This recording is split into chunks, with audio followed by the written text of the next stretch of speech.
All right. Quick, can you see that? Looking good, sir. All right. So welcome back to the latest edition of what I think we can only call now the Quick and Squirrel Show, because that's the right way around.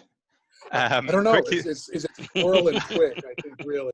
I deserve second billing as sort of the punchy guy. I don't know. I don't know about that. Anyway, look, we're here. We're doing this again. I'm delighted that we're doing this again because we are slowly but surely attracting to this high quality channel on YouTube all the top players in the world in this fantastic computer game we're so into, Front Office Football, currently edition number 8.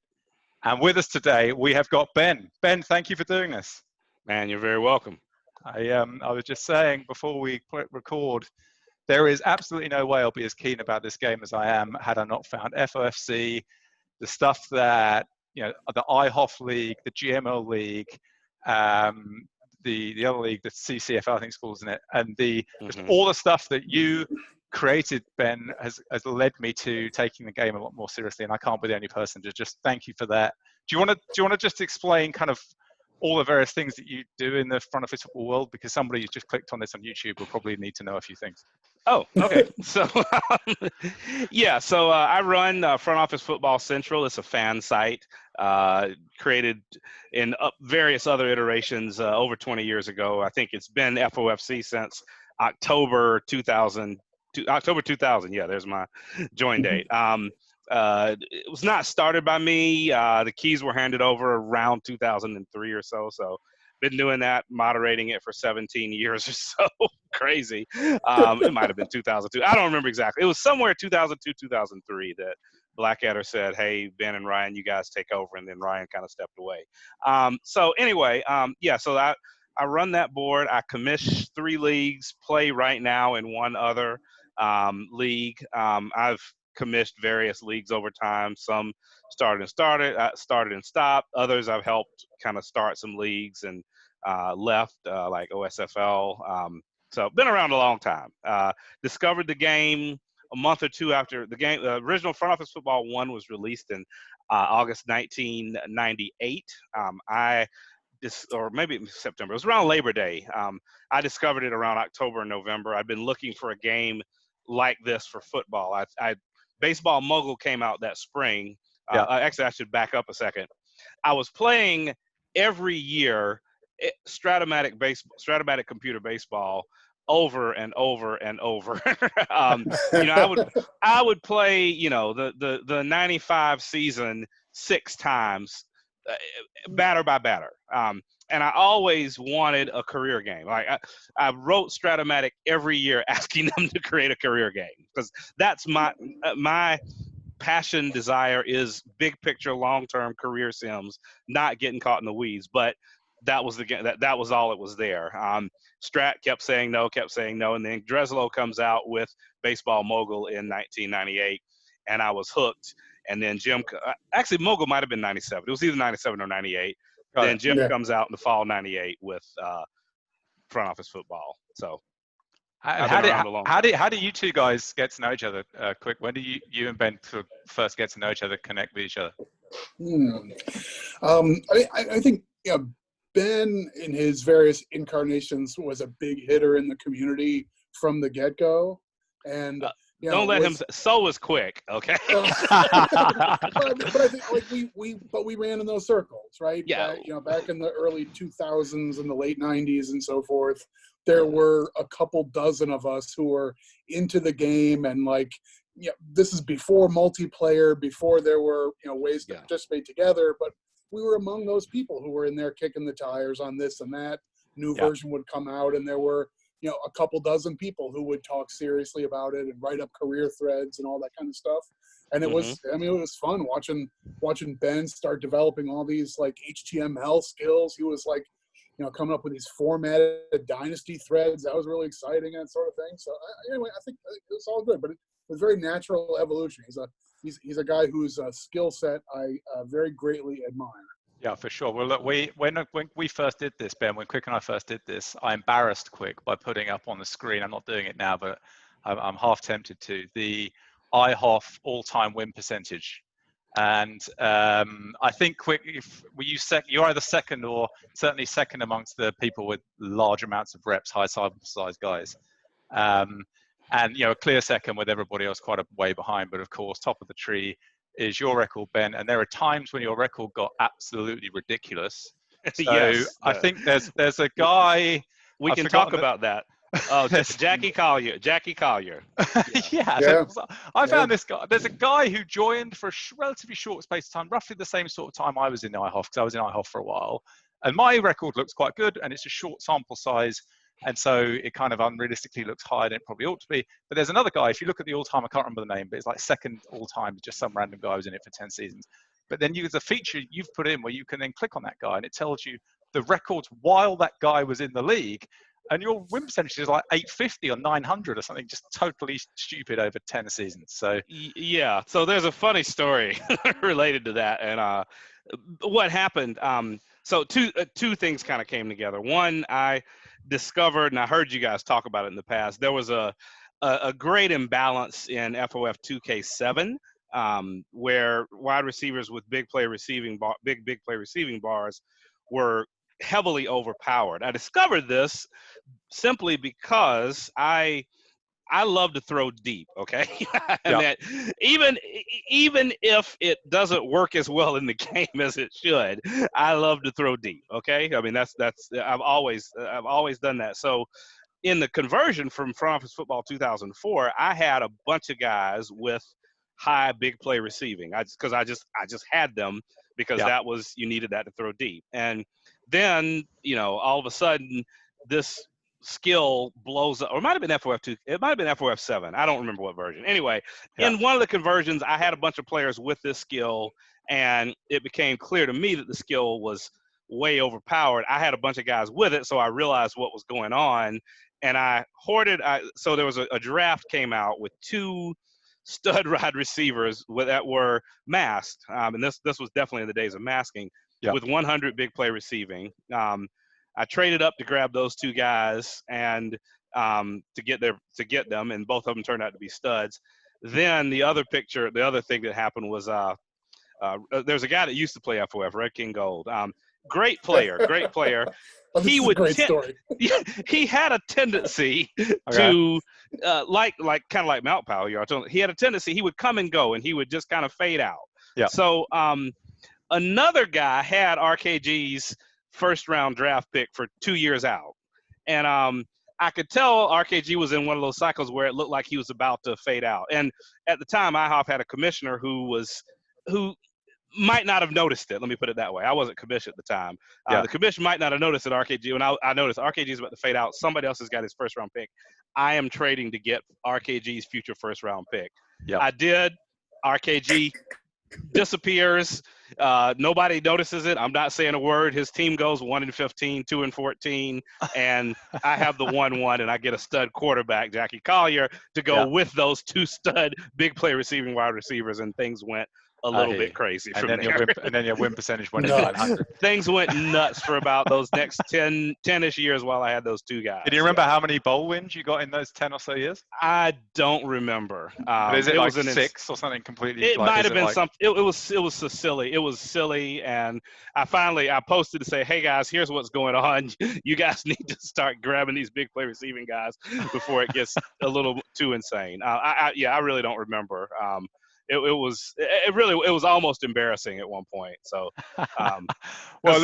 some point in there, I took over simming. So, anyway, but that was the deal with Jackie Collier. Well, look, I mean, that was the peak of maybe that's been the peak of the winning, but like it's been pretty consistent all the time and in all leagues. And I played in leagues that you've been in a lot, and the first league I really got into in close detail was the GML, which again you've got the winningest record in the GML.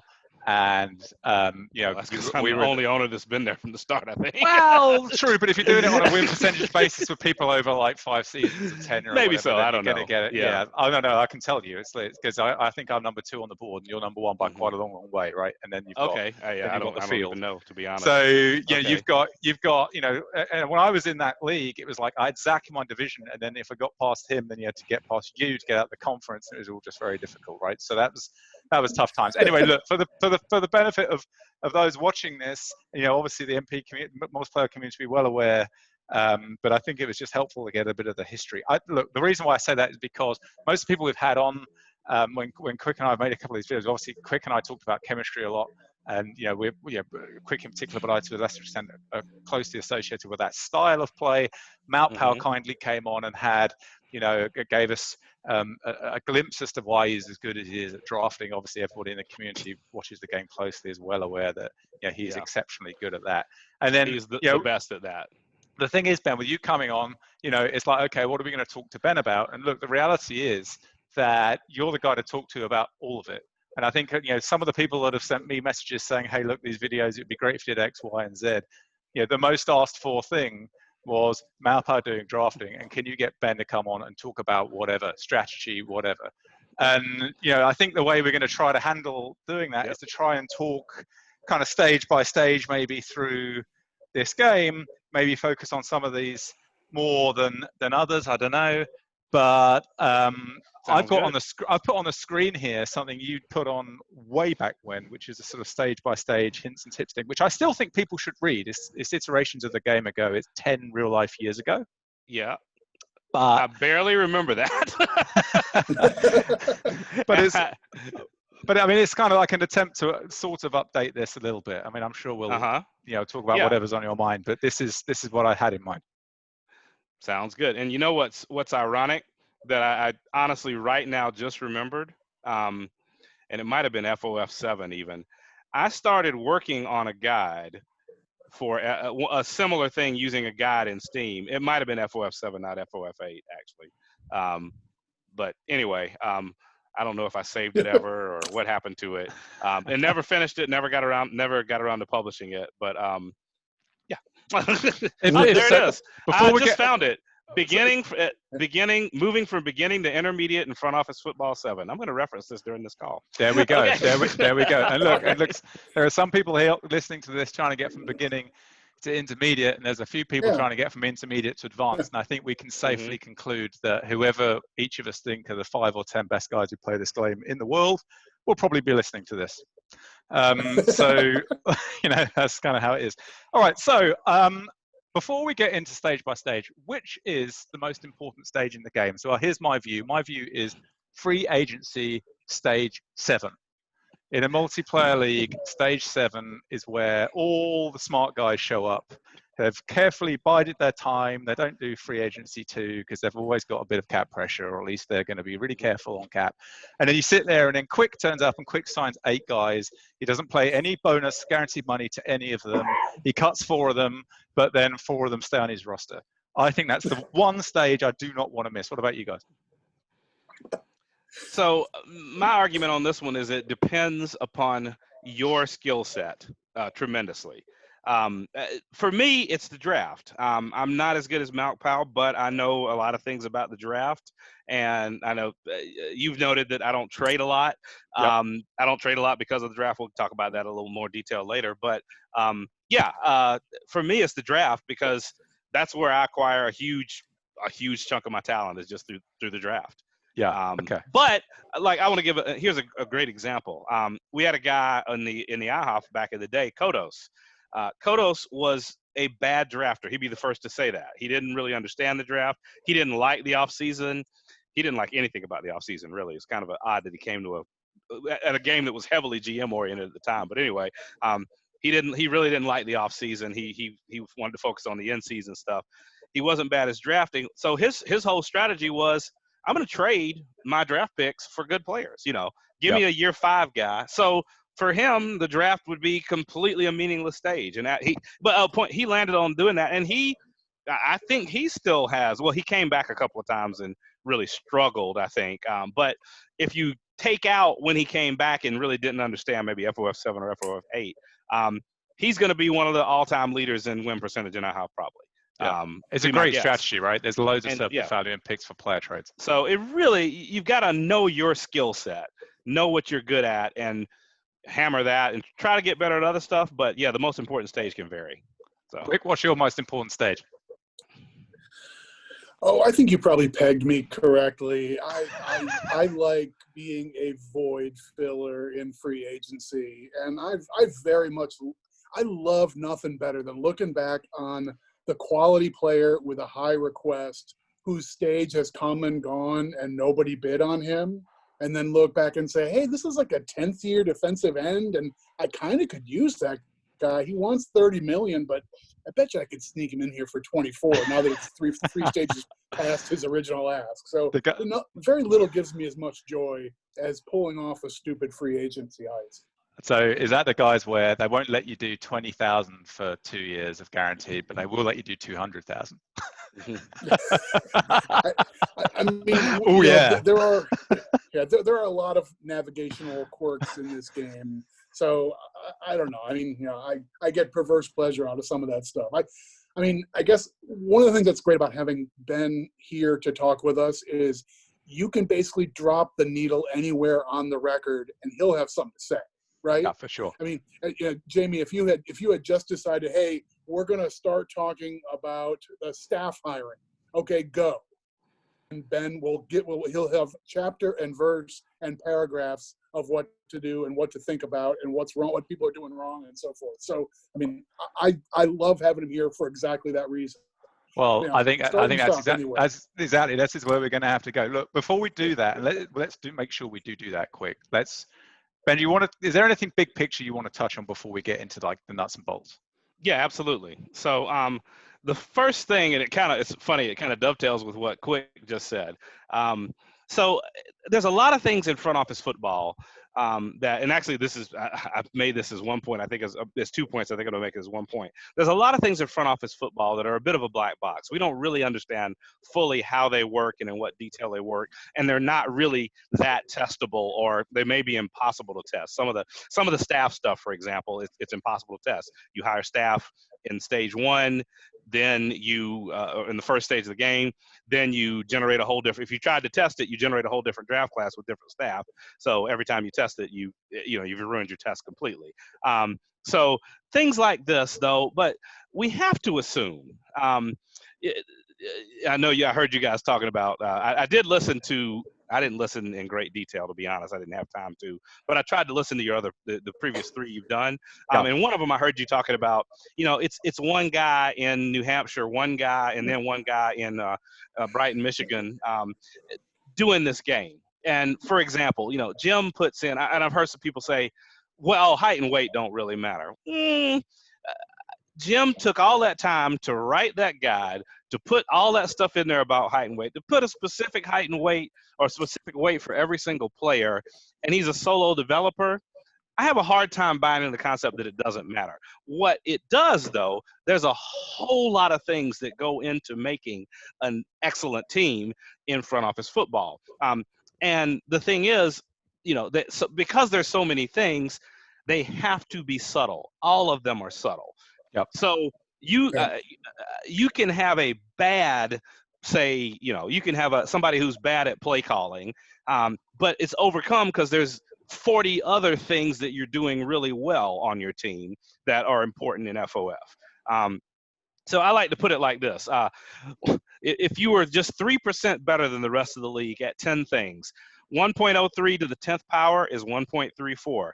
Yep. 0.34 gives you got 10.7 wins there. If you take an 8 and 8 baseline, multiply it by 1.34, you've got a 10.7 win team. So right. You're just 3% better at 10 different things than everybody, and there you are. And your baseline and everything else. But there are so many factors in FOF. So that's the first thing, is that I wouldn't say this doesn't matter, especially if it's documented as mattering. I would never make that statement, that there's a lot that goes into it.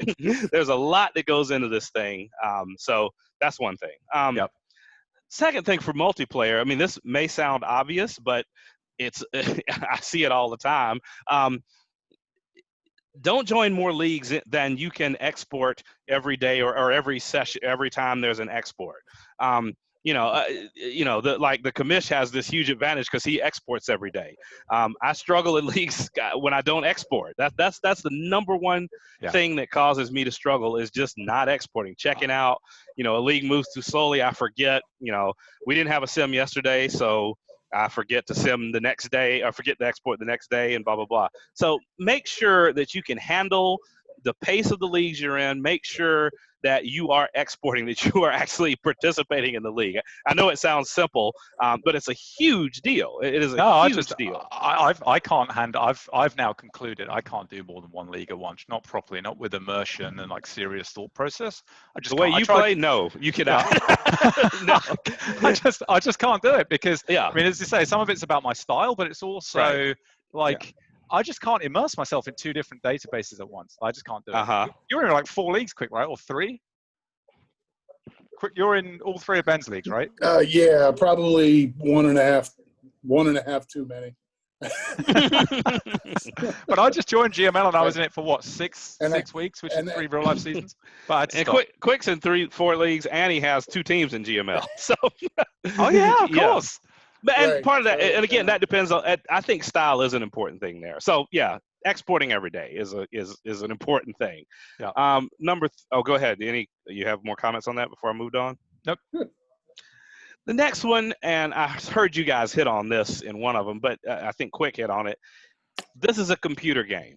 There aren't little men running around inside the computer. This is a computer game. It is a mathematical form. There are mathematical formulas and equations and calculations happening, not little men running around. So as you think about how the game might work and how a game mechanic might be applied, think about this is a computer game. And there's a lot of ways that plays out, and we'll talk about it, I think, as we get into more detail. But, yeah, it doesn't – just because accuracy means something to you, or timing more – just because timing means something to you in English, you need to look at what timing means according to the documentation to this computer game. So in order to understand how it works. This is a little one. Perfect example, too. Yeah, timing. That was the one that one comes up with all the time. Timing is, people say, timing. That's going to affect Yak. No, it doesn't at all. But it's a thing that Jim has defined. So, this is a little thing, but it can be a big thing. It's hit me. Make sure you pay attention. I didn't know where to put this in our little outline.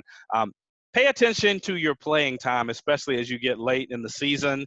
If you've got guys who are disgruntled or angry, or I forget all the list of them, but once they hit angry, they will not re-sign with you next year. So, you've got this year 3 guy that you're developing, year 2 guy that you're developing, and he's a good player, and he's mad because he's not playing. You got to get him in there as a start, or when it comes time to, re-sign him, he's going to walk. Big one for the chemistry gang, because it's difficult to keep these guys. You got to watch the playing time. I forget that sometime. The how to address does X matter thing. Like I heard you guys talking about offensive line endurance. Yep. And there was somebody, I don't remember, I think you did, Jamie, made a kind of a strong statement of this, offensive line endurance doesn't matter. I don't know. I tend to suspect it does, but again, it's subtle. Yeah. So, if that's something you found you can discount and still do well, that's fine. But if, you're thinking 1.03 to the 10th power is 1.34, I might need some of that too. All these things go into the sauce to make it great. But the thing is, I don't just try and copy both you guys these days. I try and copy Zach as well now. There you go. That's how it is. Anyway, sorry. Go on. Sorry. All right, no problem. And who knows? Maybe it only matters for passing and not running, and he's doing well there. Who knows? There always can be bugs in the game. So I heard you guys talking about the 0 to 9 distribution, mainly with Malkpow. I think there is an important fact in there, and that just needs to be thought about. That Jim puts, and it's in the here. He lists those like real tight percentages for a reason, and I think he mentioned this at some point that once every the 0.6% chance of a rare superstar, the rare superstar player showing up, that's a generational kind of player.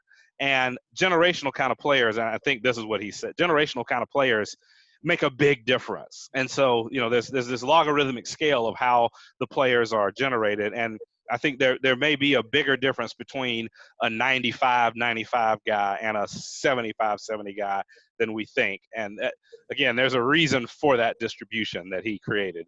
Yeah, so I'm just gonna put it on the screen for people so that they can know what a logarithmic scale looks like, the shape of it, because the point of actually, let's see if I can find one which is the NFL draft, because that's the thing that you see some people put out. Here we go. This thing's pretty good. So this is the point, right? Is that if you look at NFL in the NFL, if you look at this is actually a better picture here. And you come up with some sort of attempt to quantify the value of players. The NFL draft looks like this thing in the top right corner of my screen here, which hopefully you guys can see, where by the time you get to pick 100, it's a flat point, but the bit before it, there's a steep curve, and it shallows off quick. And I guess that's the point, isn't it? Jim's trying. I think Jim pays a lot of very close attention to the NFL analytics community and their findings, and tries to reflect it in the game. And this logarithmic shape appears consistently in large areas of the game if you go and look at the data behind it. And not only that, but he tells you sometimes, so for example, somewhere in the documentation, he'll tell you that scramble frequency for quarterbacks isn't distributed on this scale, from which I think you are told basically to infer that practically everything else is. And so, we're all trying to swim and trying to be one of the better players in this game on this left-hand side of the curve. If you can find ways to get here, that's what you're trying to do. Yep. All right. A couple more things in that vein. So this is going to sound crazy, and there's a bit of a grassy knoll here. However, everything I've known about Jim Gendon for 20 years would indicate this is true. So here it is, and some things in the game. The quote of the day in the game. There are 365 different quotes. A lot of them talk about strategy in the game. I am of the belief that he is trying to tell us something with a lot of those quotes, that here are some important things about front office football. And when, the natural thing when I went to go look in the DLLs, to see, because, like the first name, last name, you can look at all that stuff just by opening the file up and seeing, here's all the first names that can happen. Here's all the last name. Here's all the goofy nicknames that can happen. Tire Rack Jones. You can see Tire Rack. There's just we got a sandcastle at the moment. I was thinking, okay. So when I started noticing that, I was like, all right, let's go look in the DLLs and find the text of all these quotes of the moment. They're not there. They're encrypted somewhere. Okay.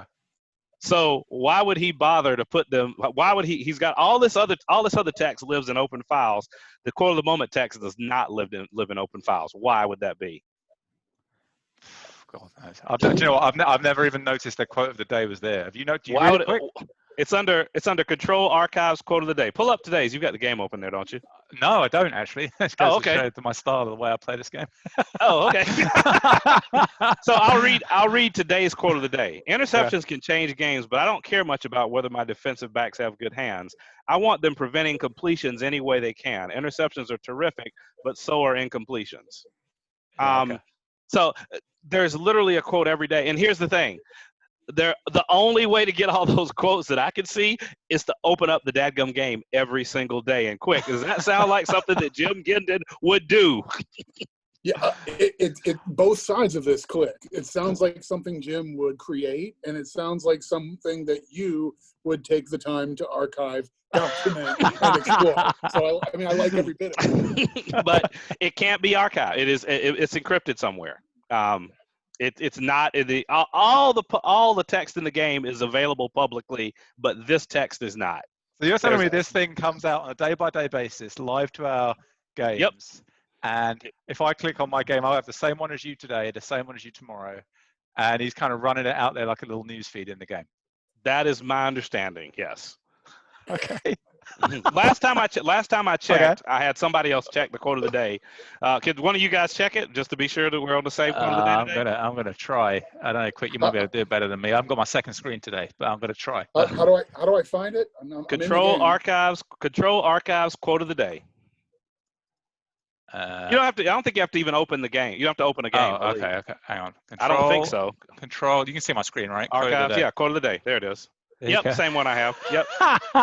Now, theoretically, if you really wanted to grab all 365 of these, theoretically, you could change the date of your computer and do it 365 times.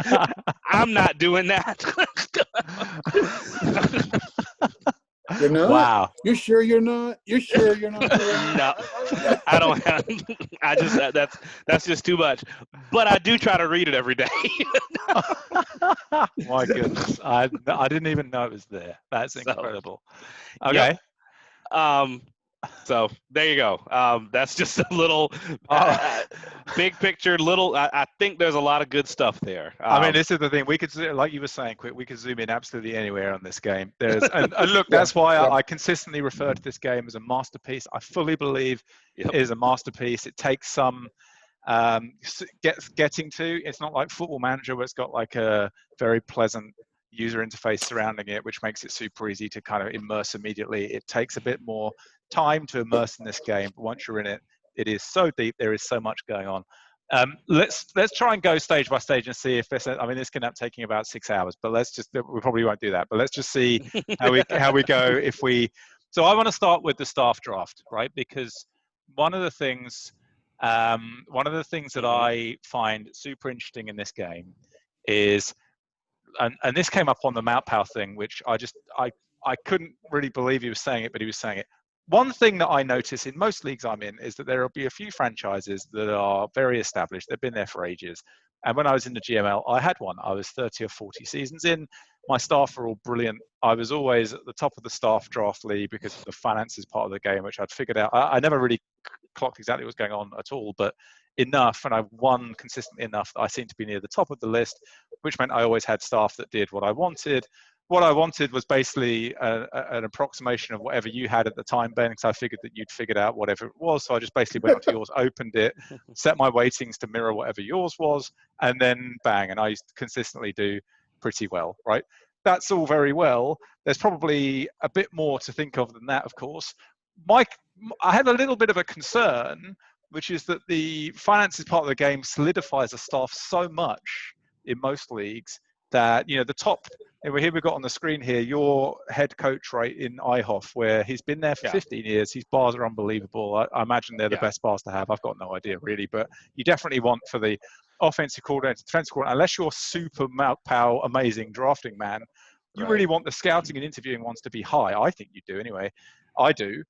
But you sometimes can't get them. When I join new leagues, it's exciting in a way because you can't get these top tier staff, or at least I don't think I can. But you've had a few better successes than me by the sounds of it.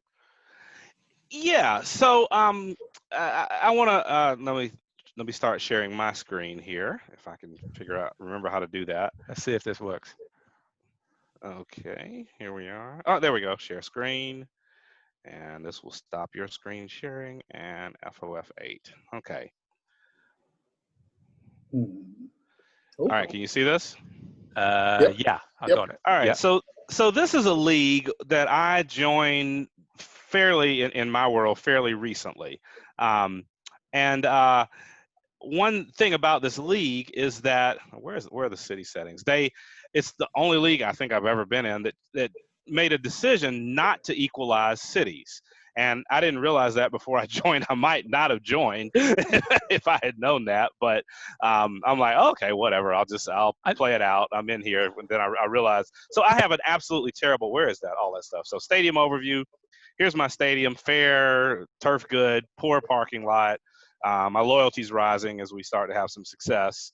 But public support for a new stadium is really, really low. So, I'm not going to bring in a lot of money. Our city information is, oh, no, not city information.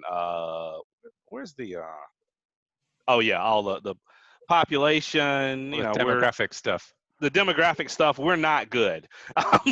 we are not good. And I don't think we've drafted higher than about 20th. And if you look at our income, you can see here, we barely turned a profit this year. And, good teams are 300, 400, 500 million.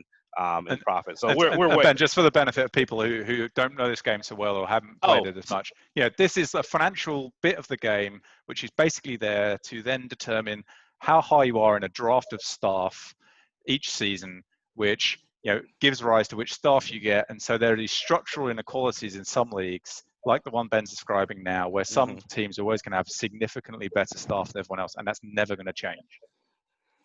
Well, I'm going to say significantly better finances. I'm not going to necessarily say significantly. Well, okay, here we go. So, but prove me wrong, because I think most people feel that way. I feel that way. Yes, I agree that most people feel that way.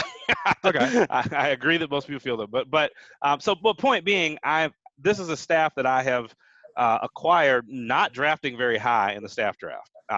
You can see. So this year I barely turned a profit. Last year it was 80, or what was that 62 in the red, and we go back. I had a couple of good years. The years that I wasn't paying attention at all, there were 2 years I missed the draft in a row, I think.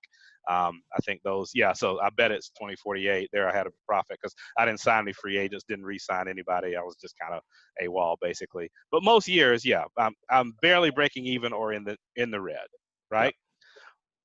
But this is the staff that we've managed to acquire on this team. So we'll start with the head coach. Motivation is one of the big bars for a head coach in interviewing. So we're quite high in motivation and interviewing. And then, these others are, for me, they're kind of whatever. Then for my offensive coordinator, scouting and play calling are the big two for coordinators. And then these development here, these don't matter at all here and here. And you're not a subscriber to the Mount Pal view that is in a way helpful to have weak scouting, because then it kind of reveals the masking better somehow. If I had the kind of tools that he used, I agree with him. The tools I use factor bars in, and frankly, this is a bigger picture thing. I'll go ahead and jump into it. I like playing more big picture. I don't want to sort through 800 draft picks. That's not interesting, fun in any way whatsoever. I want to see how my team does over 30 years, not over a season. I don't. Yep. I mean, I care about a season, but I don't really care about one season. I care about 30 years. That's what's always interested me in these games. And so, going through and finding mass pairs, and seeing the bar patterns, I've just realized over time that there was a time that interested me. It just doesn't anymore. So, I like having high scouting just frankly because it just gives me a better opportunity to see if a guy's good, and I can kind of draft based on, a little bit of combines and a lot of bars. Yep. So, but the point here is, this is something I've been able to achieve despite being real low in finances. So defensive coordinator, again, high in scouting, high in the young talent player. You're going low interviewing on the offensive and defensive coordinators. I always just assumed that was playing into the bar size, the width of the bars you're seeing. Yes, that plays into it plays into the width of the bars. It doesn't play into the accuracy. Scouting ability determines accuracy. Interviewing ability determines, let's say, precision. So, but for coordinators, it's not a huge deal. For coordinators, the interviewing is not a huge deal. So let me show you. So that's a good point. I mean, are you just living with the midpoints or something like that and just saying the midpoints? Here's my head. Well, let's look. Here's my head coach interviewing. It's about 75, maybe 72 or so. Assistant coach, whatever. Where's my OC? DC is really low. Whoop. I don't remember what my OC is. And that'll tell you something right there. I don't even remember what my OC is. Like, I don't even, it's not something I really look at. It's about 50. So let's look at the bar ranges on defensive players then. So, it's kind of wide, maybe 30 or so, but it's not terrible. Wow, but you're looking like, take this guy, the guy on your screen, right? You don't know that guy's static is max or 65. True. But I don't care. But I live. Okay. But I live with that. And as we get into we talk about the draft, I'll say I went heavier on offense this draft, no question about it, because of the craziness I have. But see, I mean, here's with a 50 guy, here's the bar spread. It's not that big, because the head coach makes a big difference there too. Right. Which is okay. So all right. So, but you managed to assemble that stuff, and I guess the point that you'd be that's making the point there. And is that's not a league with your staff drafting tools, no, right? We're not using my staff draft tool. This is just using those little sliders, those little goofy sliders in the game that drive everybody crazy. And that, to make I've got a long way to make the point. That is what I think I've made this comment. It's in the FAQ somewhere of my tool. the biggest issue with the staff draft in game and multiplayer is that I don't think people understand how their settings are being applied. In other words, they make these settings, and it's again kind of just this black hole of information that they don't. There's no way to see. There's no list of, okay, how does this order the players? What I have seen, I'll go ahead and kind of peel back the curtain on that. Yeah. Is I start with a baseline of, I think, and I don't have all the numbers there, but there's very low, somewhat low, average or normal, and then very somewhat above, and very high, or something like that. There's like 7 categories there, right? Am I right on that? It sounds right. I can't remember precisely. I have to be honest. I can't remember. I think it's 7. Yeah. I start as a baseline with everything is low for everything.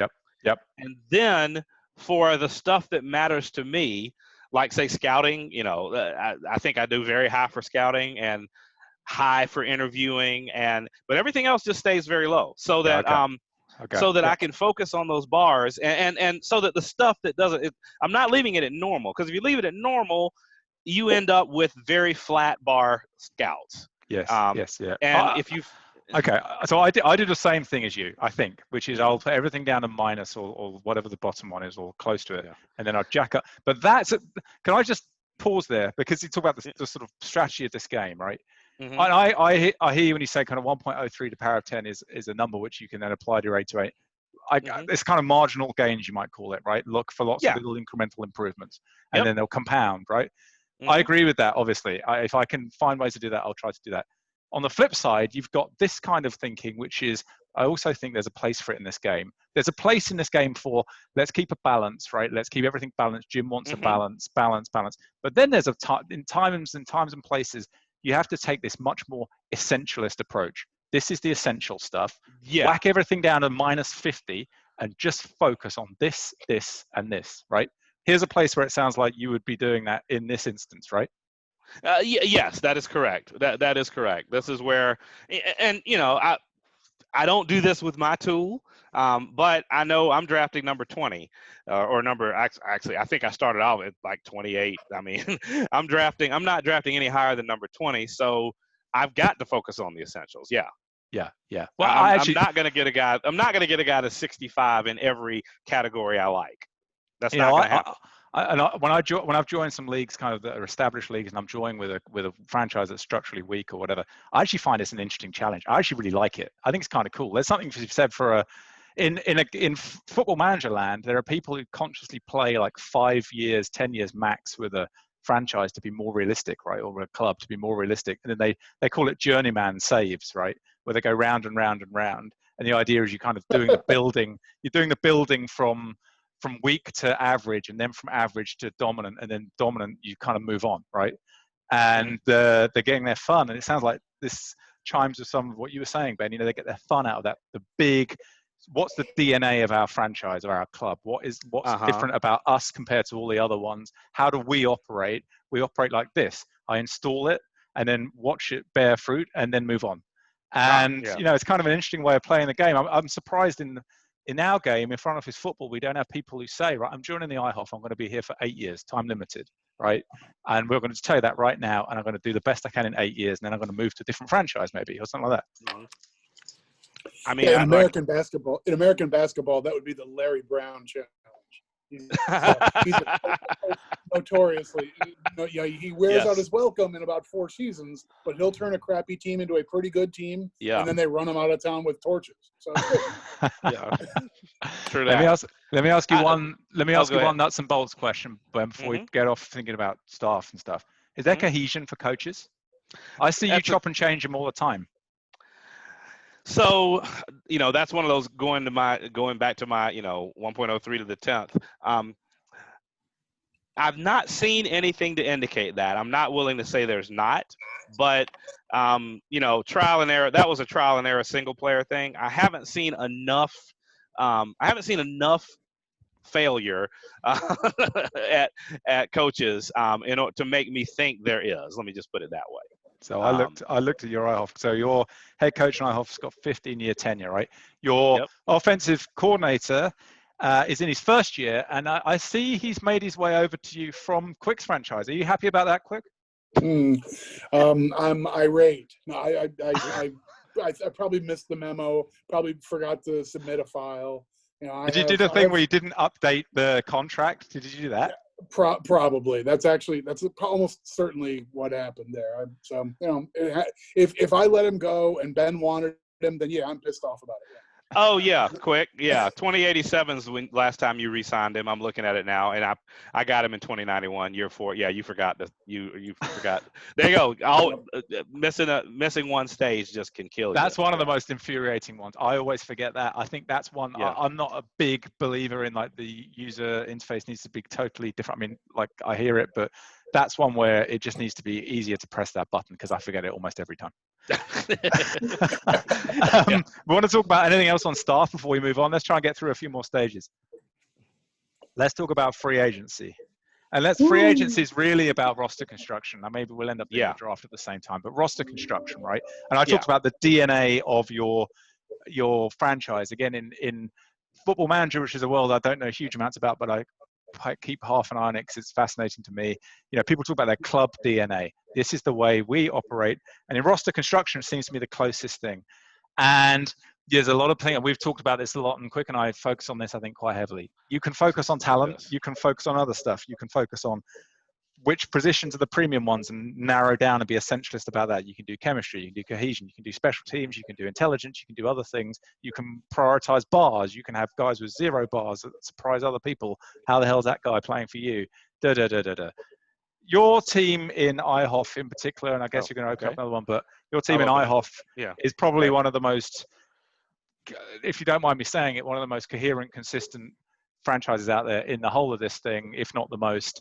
The amount of times I've sat and really agonized over something and tried to figure out how something in the game works, and then I look and I observe immediately that you're doing it, right? There's loads and loads and loads of things going into it. But if we step back from it, roster construction for you, you seem to go much more talent than certainly Quik or I would. You're much less likely to just throw in loads of chemistry, people and whatever. You do bits and bobs. How are you thinking as you do this stuff? So, no, I don't, I'm not a mega chemistry guy, but I do pay attention to it. So, I look for, I think I have a stud offensive lineman, but I have a stud offensive lineman that's just, there's no way to replace him as my chemistry leader on this team, for example. Eco, which he's going to be gone in a year or two. He's in year 13, age 34. But he's 93 leadership, 78 personality. He's not a match with the quarterback, but he's not a conflict either. So, I should be trying to get guys that match with him. I need to take this guy out of the lineup. Oh, he's already a conflict. Shoot, never mind. That's another league where I've got a guy who's a potential conflict. I just need to not make him a starter. He's like a wide receiver or something. But anyway, so I focus. I try to get the affinities with the quarterback. But again, I'm a build by the draft guy, and I don't want my draft class limited to 25% of the draft class because I'm looking for only one color. Really 16%. But because I'm only looking for one color. So I just don't want that limited. So I focus a lot on there is a money ball play here though. I put a lot of focus on some positions where because of an FOF 8, you have the ability to put in some sort of situational players. So I do focus on situational players. I created this little spreadsheet today in advance of this. Can you see that? I can't. You might have to minimize the FOF on the screen. I'm sharing front office football. Hold on. So if I stop sharing that, no, the issue is I'm sharing front office football. I got you. And now I want to share Excel FOF 8 roster. So this is just a quick thing I threw together today. This is what I do basically. And I'm not saying this is, the end all be all, but it's what I do. And I focus, obviously, you want good players, blah, blah, blah, big red bars at your starter. But when I'm looking for, sort of the third tight end, if I haven't drafted if I don't have, this is assuming I don't have some, 45 60 guy waiting in the wings, which sometimes I do at tight end 3. But if I don't, okay, I'm grabbing a special teams guy. If I've only got one tight end, I'm gonna have a second guy as a blocking guy to put in one of my formations that I'm using on 3rd and 1. So receivers, I want 3 wide receivers. But maybe 4 special teams and 5 might be, I didn't finish filling this thing, 5 might be a return guy, punt return, kick return. And obviously, if some of these roles get filled here, that's just, it saves you a roster spot. So, here it's just starters and, backups, whatever. But defensive end. So I play 3-4 exclusively, simply so I don't have to try to learn a bunch of different things. I don't really care. I don't care to game plan on defense. I've got one that I think works decently for a certain type of players, and that's what I go with. So I stick to 3-4. So I look for one run-stopping defensive end to play that left defensive end role. He may not start there, and he may have pass rush skills too, but that guy's going to be in there on 3rd and 1 and goal line. So, those important downs when they're trying to get, when some teams are trying to run the ball, he's going to be in there. Then, I want 2 pass rushers. And I want, and again, that's 3 guys. So one of these guys I don't care about his endurance. I don't care about, I don't care about anything else, but Quik coined the term in GML, ear pinners. I just want a guy that can pin his ears back and, in the great words of Al Davis, the quarterback must go down and he must go down hard. Okay. That's the guy I want. I want the guy that's going to make the quarterback go down and go down hard. All right. So, defensive tackles, nose tackle. I want 2 run stoppers again, so I can have 2 run stoppers in those short yardage situations in there. And then a pass rusher. So this is a point I forgot to make earlier. When a new patch comes out, run a long-term sim. One of the recent patches, a thing I just did a long-term sim and just started kind of looking around at stats. One thing I noticed is that 3-4 nose tackles can rush the passer, and can put up some pretty solid numbers pass rushing. When you say numbers, are you looking for what, sacks plus hurries? I'm looking for pass rush percentage, sacks and hurries. Yeah. A hurry's almost as good as a sack. It's still a negative play. It's a bad play. Because all hurries in FOF, if you're a new player, 100% of hurries in FOF are incomplete passes. So you don't have a hurry where he completed the pass. That's not a thing. So a hurry is an incomplete pass. So that lineman, that pass rushing nose tackle who had 30 hurries in a season, he's contributed 30 incomplete passes essentially. Yep. So, and then, just a couple other backups. But before we go down though, Ben, when you talk about, if I ever going to overlay cap on that, are you paying real cap for these run stopping nose tackles? No. No. Unless it's a stud, unless I've got a stud, but no, not really. Let's see. Now I've got 2 good guys in IHOF. Let's see. I'll bet CCFL where the cap is crunched. I'll bet I don't there. Oh wait, do I have? I don't remember. Let's see. This is CCFL where we do have a cap crunch in place. You just got your Excel on the screen at the minute, by the way. Oh, I've still got Excel. Oh gosh. Is there a way to share just the screen? There is. Goodness knows in real time how I could explain it to you. There is, but I mean. Okay. All right. I'll just go back and forth. Sorry. Share. There we go. So. There we go. We got front office football on the screen now. Yeah. Oh, that's the wrong guy. So yeah, my run stopper here is making Mensal. Yeah. Okay. So is he got cohesion? I can't see his Minsal because you've taken off someone else 2 seasons ago or whatever. Let's see how long he's been. He's only been here 2 years. Oh yeah, I remember this. So I had a major cap issue last year, 2044, in this league, or 2045. No, 2044 and 2045. Anyway, I've had major cap issues in this league recently. It is a cap crunch league, and so I just needed somebody to stop the run, and I think my defensive tackle retired, and I only had 1 left on the roster. So, no, I would prefer to have a cohesion guy, but I needed to have a guy. And you're taking 60 there. I mean, 60 there, it's okay, right? 60's okay. It's not going to, his run defense bar is 64, right? 64, yeah. That'll do, right? That was the best I could find, I'm sure, for minimum salary. Right. Minimum salary. This guy can stop the run. He's like a reserve rotation guy. Yeah. He's a high number special teams if you have to use him Yep. for that. I mean, this guy's fantastic. Yep. So that was just one of that was just kind of the So no, I'm not looking for paying a lot. Like say at linebacker, one thing I always look for at linebacker is at least one guy who's really good in coverage, because in your dime in particular, one inside linebacker who's good in coverage, because just remember your personnel. So against the 1-1-3, there's only one inside linebacker in the game. Yep. Against a third and long, there's only one inside linebacker in the game. There's none in there here. So I'm looking for at least one guy who I don't care at all about his run stopping skills. So those situations. I bring it up because it's that essentialist. Not everywhere, but there are times in this game where you have to look for that essentialist mentality, right? Yeah. And here's I'm just picking them out because I think it's a theme. Figuring out how you do the balance and when you do that it's a real skill. Trying right? to see. One of these leagues, I have a guy I absolutely love. It might be GML, who's got like low bars. Oh, that's the FOFL. I have never deleted that league. There we go. A league Quick and I were in. The commish and most of the league burnt out. Yeah, basically. We converted from FOF7 to FOF8 and then never played. Literally never simmed. Right. Here we go.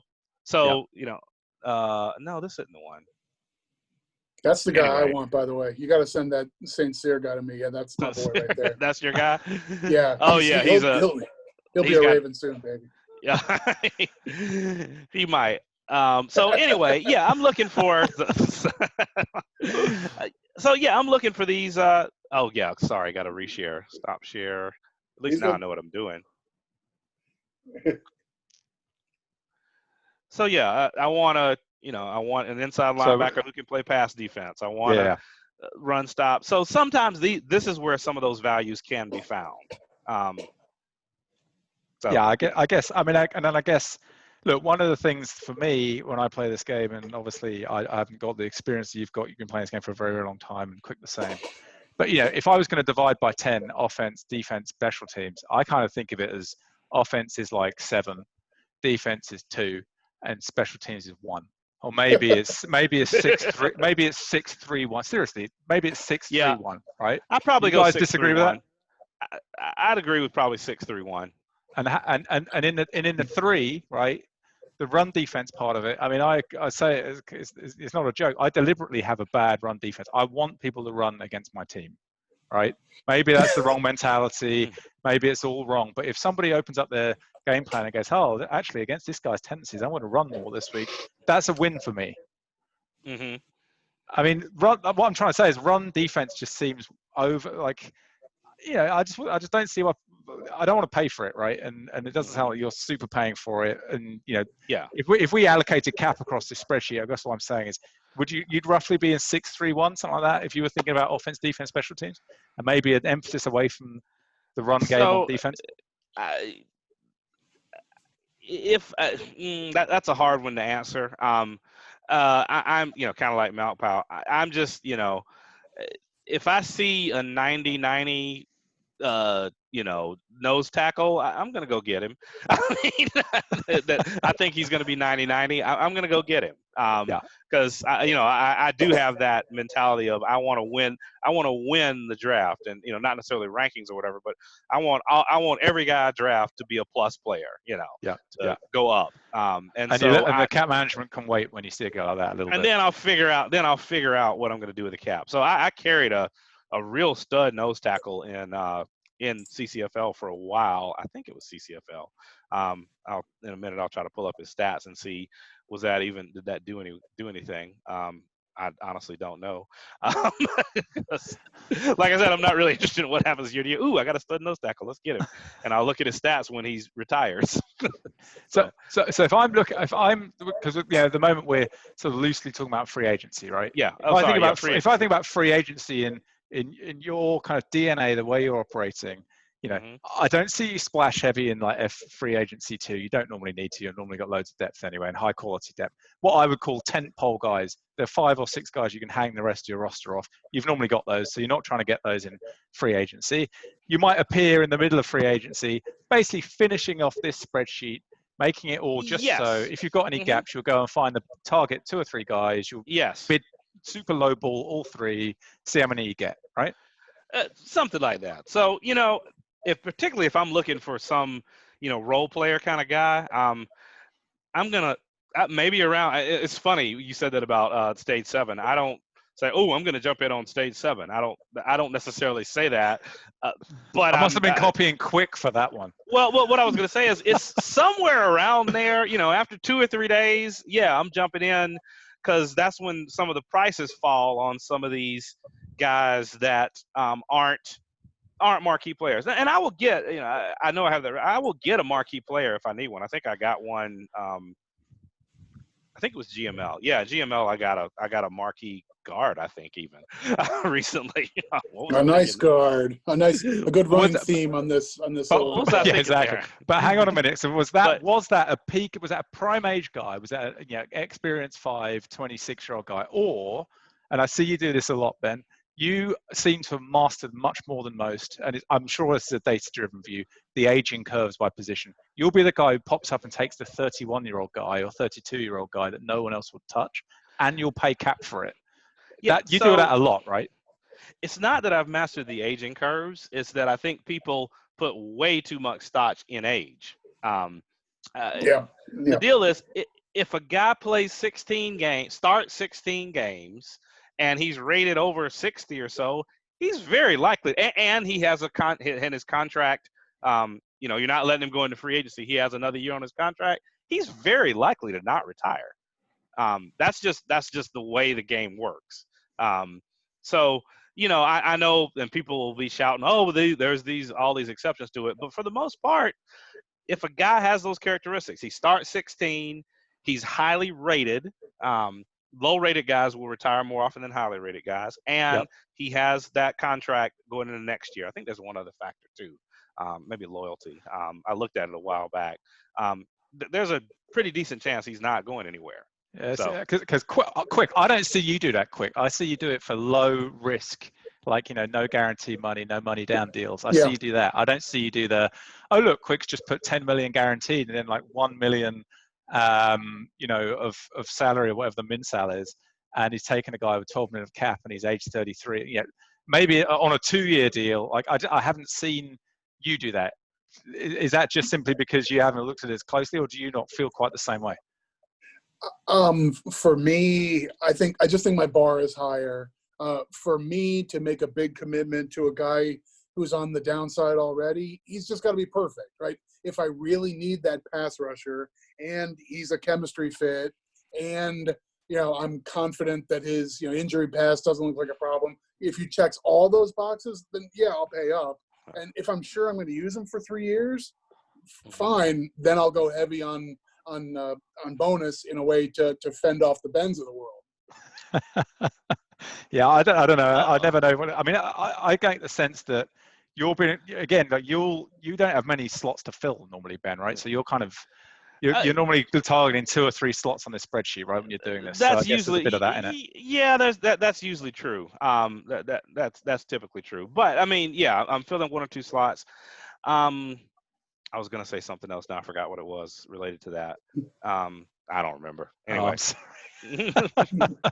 let me ask you one more. Let me ask you one more okay, question. go ahead. Yeah. Which is, when do you? Because Quik. Like, I think you're the master of this, Quik, in the whole community. So you tell me, when do you figure out when to put bonus versus not? Because we sit there sometimes on these no bonus deals, but then occasionally, again, the top tier players, they then normally at one extreme or the other, right? It's the minimum possible bonus, or it's basically all bonus. I very rarely see the top tier guys in the middle.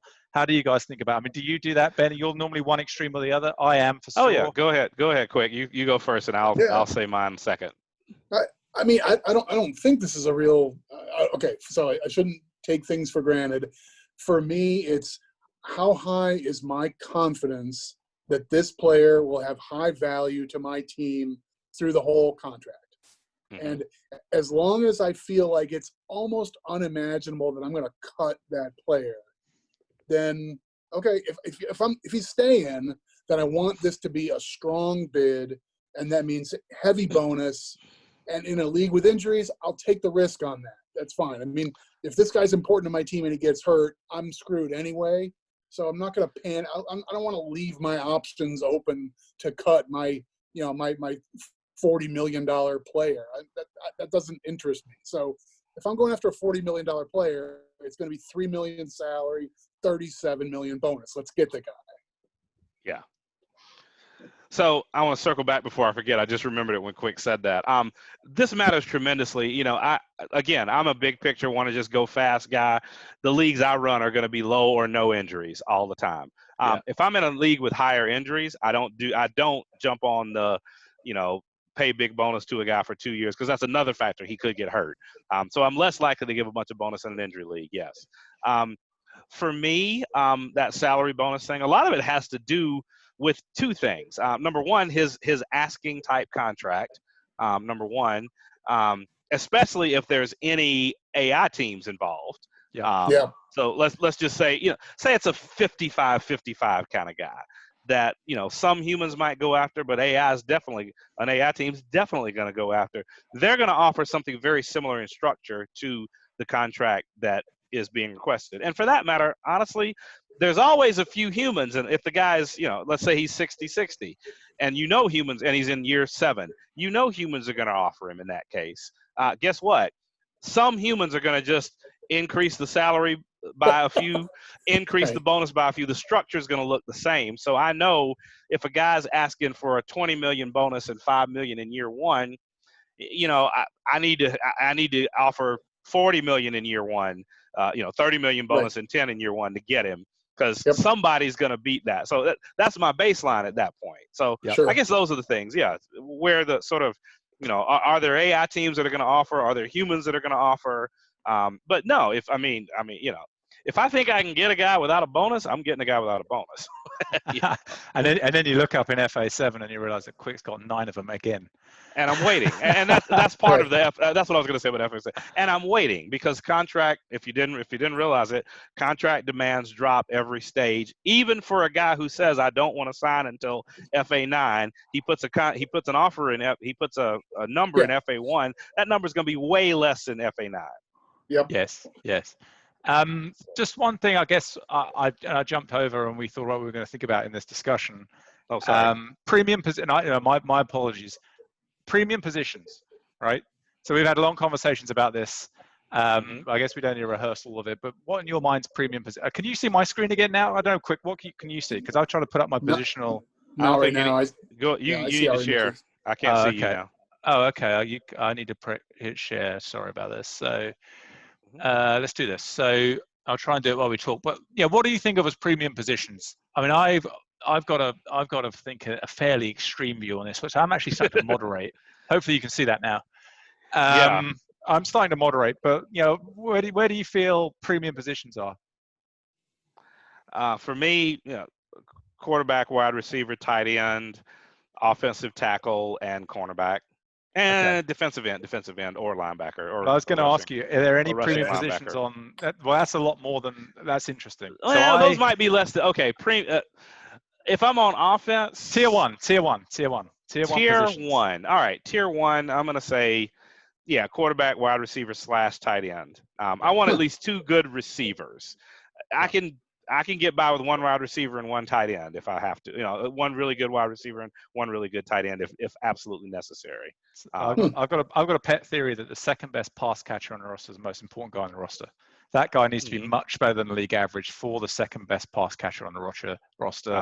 Strikes me as a sort of if I'm going to write the 5 things I think are important in the game, that would be one of them for sure. If you can see this thing, this is what the NFL thinks. It's really interesting. So this thing, The Athletic, we don't have advertising yet on the Quik and Squirrel show, but we're kind of.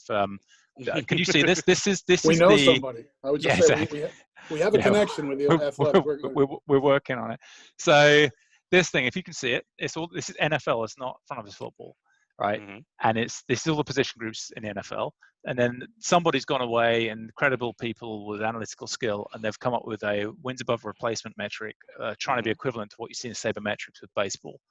And this, I think, accords with my NFL views. I don't think front office football mirrors all of these. I know that I think that Jim anyway closely watches what's going on in the NFL analytics community. I mean, look at the difference, right?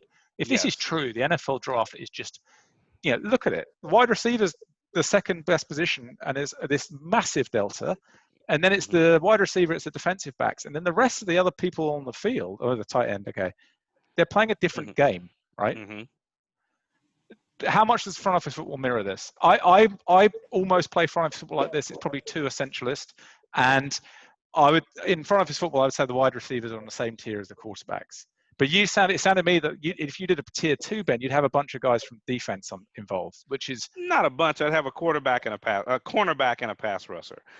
And let me say this: I won't say this is a high tier, but I've noticed it repeatedly, and I swear this is true. I'm thoroughly convinced of it.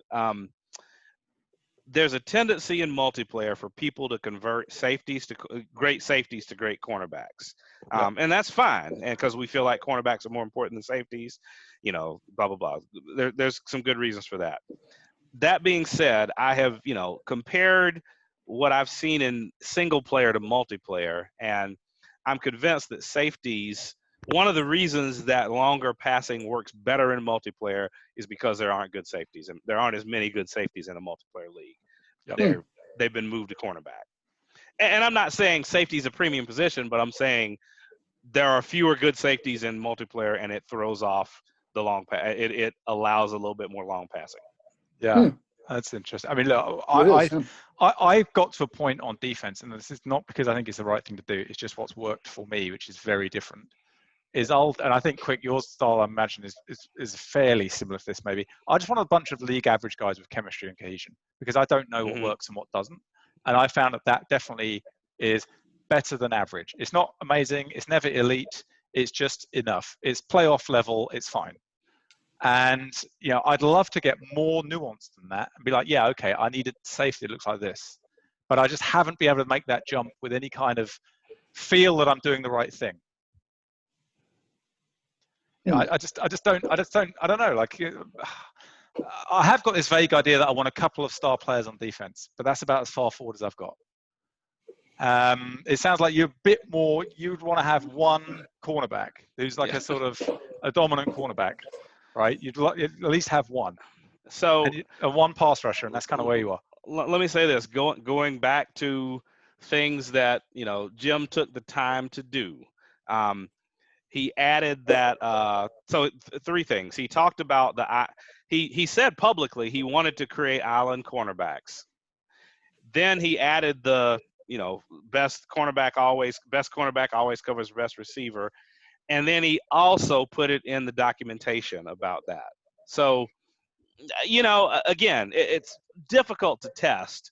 And, I firmly believe coverage there's a cloud, and pass rushing is important for coverage and all that stuff. But I'm also thoroughly convinced that there's something about a stud cornerback in FOF that makes a bigger difference than studs in other positions, that matters. And again, it's, going back to the theory of he's coding this thing, and he's gone through the trouble to do all this, he's going to make it matter.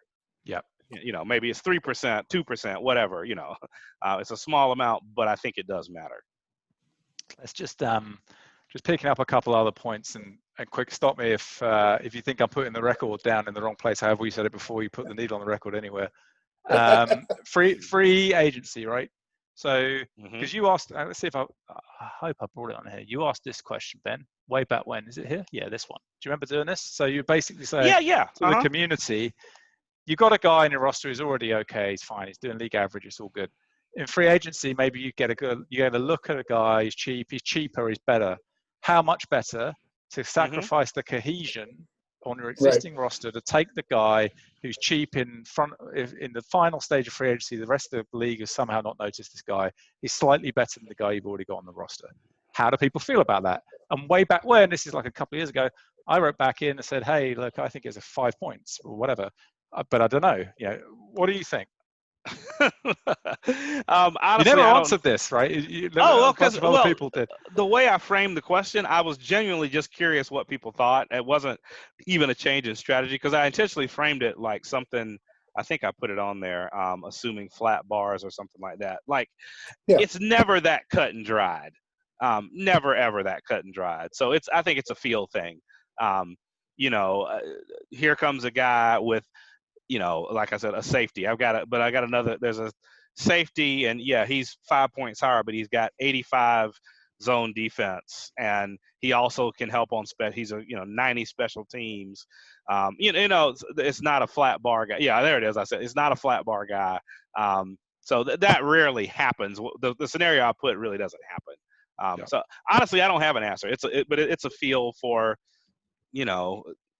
this guy can help the team because he's great in this and great in this. And the salary cap matters too. My starter, if my starter is getting real money and this guy might even come in for less money, I'm more likely to make the move, so. But cohesion, I mean, do you make sure, is cohesion for you, I want to make sure there's cohesion somewhere, or is it I want cohesion everywhere? Oh, so I think cohesion is most important in the passing game. I think there's, the way the game has worked in the past, especially if you run a dispersal draft, you'll kind of see the thing that really gets hurt the most in the first years of a dispersal draft league is passing. We've said offense is down, but it's specifically passing is down. Rushing isn't really down, but passing is way down. So there's something about having high cohesion that helps passing. But beyond that, again, there's two ways. I'm of two minds in answering that question. Yeah. Again, I'm a draft and hold kind of guy. So, I don't worry about cohesion per se because I tend to always have it. That said, looking at just the whole universe of people out there, I think you pay attention to passing. So I'm just looking at my IHOF team. We're 5th in passing cohesion, 6th in offensive line. We're pretty low in defensive front, which kind of matches with my philosophy of bringing in guys that are role players there. We're like 27th, I guess, and we're kind of maybe 20th or so in secondary cohesion. So that's how I build a team. That's how I do. But I don't necessarily. I mean, I decide upon it with every decision. With every decision I make, I think about it. But it's not I've got to have at least 20 years 20 years on the team among my starters. I'm not thinking that. Yeah. I hear that. I just in Red Zone Blitz, I've just traded for a quarterback, right? Which I don't think I'm ever going to do that again because losing all the passing cohesion is really not the best thing in the world. Anyway, all right, let's keep going, and we're almost moving past free agency. Oh, just one more thing. Free agency. You seem to do mentors more than most of the other top players, Ben. Do you do mentors quick? I don't do mentors at all. Do you do mentors? Not really. No, but you do them, Ben, right? And I've seen you do like 4 mentors for one guy, like not just like mentors, but mentors on steroids, loads of mentors. I've never done that intentionally. That just may be again because I tend to keep guys around longer than most people. So that's not intentional. I didn't even realize I did that. And do you keep them? Do you keep them, or do you keep them for like the first training camp and then cut them? Depends on if I have roster space. Completely. Okay. But you would consider a mentor for like literally first training camp and then cut them, because I've seen people do that, and I think, can I be bothered to do that? Or not even first. The whole preseason. Oftentimes, I think there's oftentimes that I cut 7 mentors at the end of preseason. Yeah. Okay. Again, just a little thing. And again, I'm drafting a 20-55 guy in the 6th round sometimes.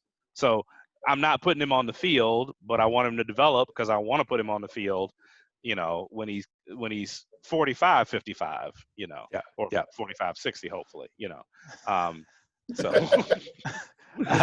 how do you all right, let's move on from free agency because I'm mindful of time and all of that. We got draft, right? So we had a lot of time with Matt Powell talking about the draft.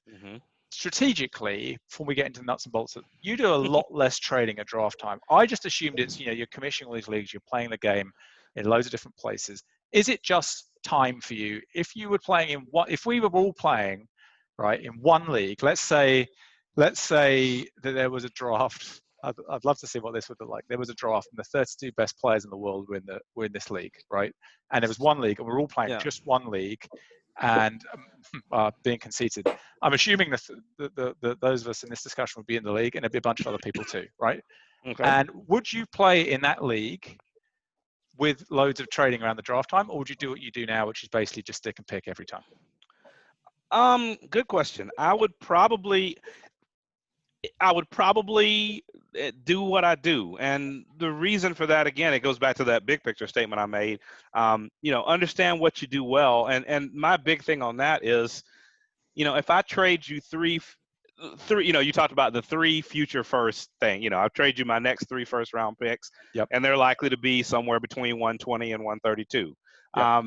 But I do that. They're likely to be 75 players. For you. They're likely. So my point is exactly, and this is what gets into it. The value of those picks to me is higher than the value of the picks to other people. So I have asked people to trade, but the value just doesn't match. I remember doing it in IHOF. I remember some guy, I wasn't even playing in the league, and some guy wrote a long post where they were saying, "I keep getting beat. I hate this game. This is annoying." And I said, look, here's 5 or 10 things you should do. And one of the points was, look, your draft picks are worth less to you than Ben's draft picks are to him. So just trade your picks to Ben for his backups. It makes sense for both sides. Yeah, people don't want to do that. They want to draft, I think I remember that. But so they're worth more to me than they are to most people. So I end up not trading them very often. Right. Okay. So I'm not opposed to trading them, and if I see a guy that's really important to me, I will trade them. But again, it comes down to, it's just. So how do you get your receivers? Because certainly in Red Zone Blitz, and I think this is true in IHOF as well. Receivers are getting picked with 5 of the first 10 picks in every draft now. So how do you get receivers now? I think through the draft. Let's see. Okay. Let me look at NAFL. Quick, are you, when you're in the IHOF and Ben picks a receiver in the 3rd round, are you like, oh? Everything he does makes me say that. So that's not fair. Right. Let's see NAFL. I'm gonna share my screen again here if I can find the Zoom bit. Oh, you're sharing? Yeah, here we go. I mean, if obviously if a big time wide receiver shows up in free agency and I have a wide receiver need and I have cap, I'm going for him. But I just want to look. I have pretty solid receivers here. So that guy was 327. Okay, that's ridiculous. Come on. Is NAFL? Is this like that's a 114? I missed that. No, there's some good players in there.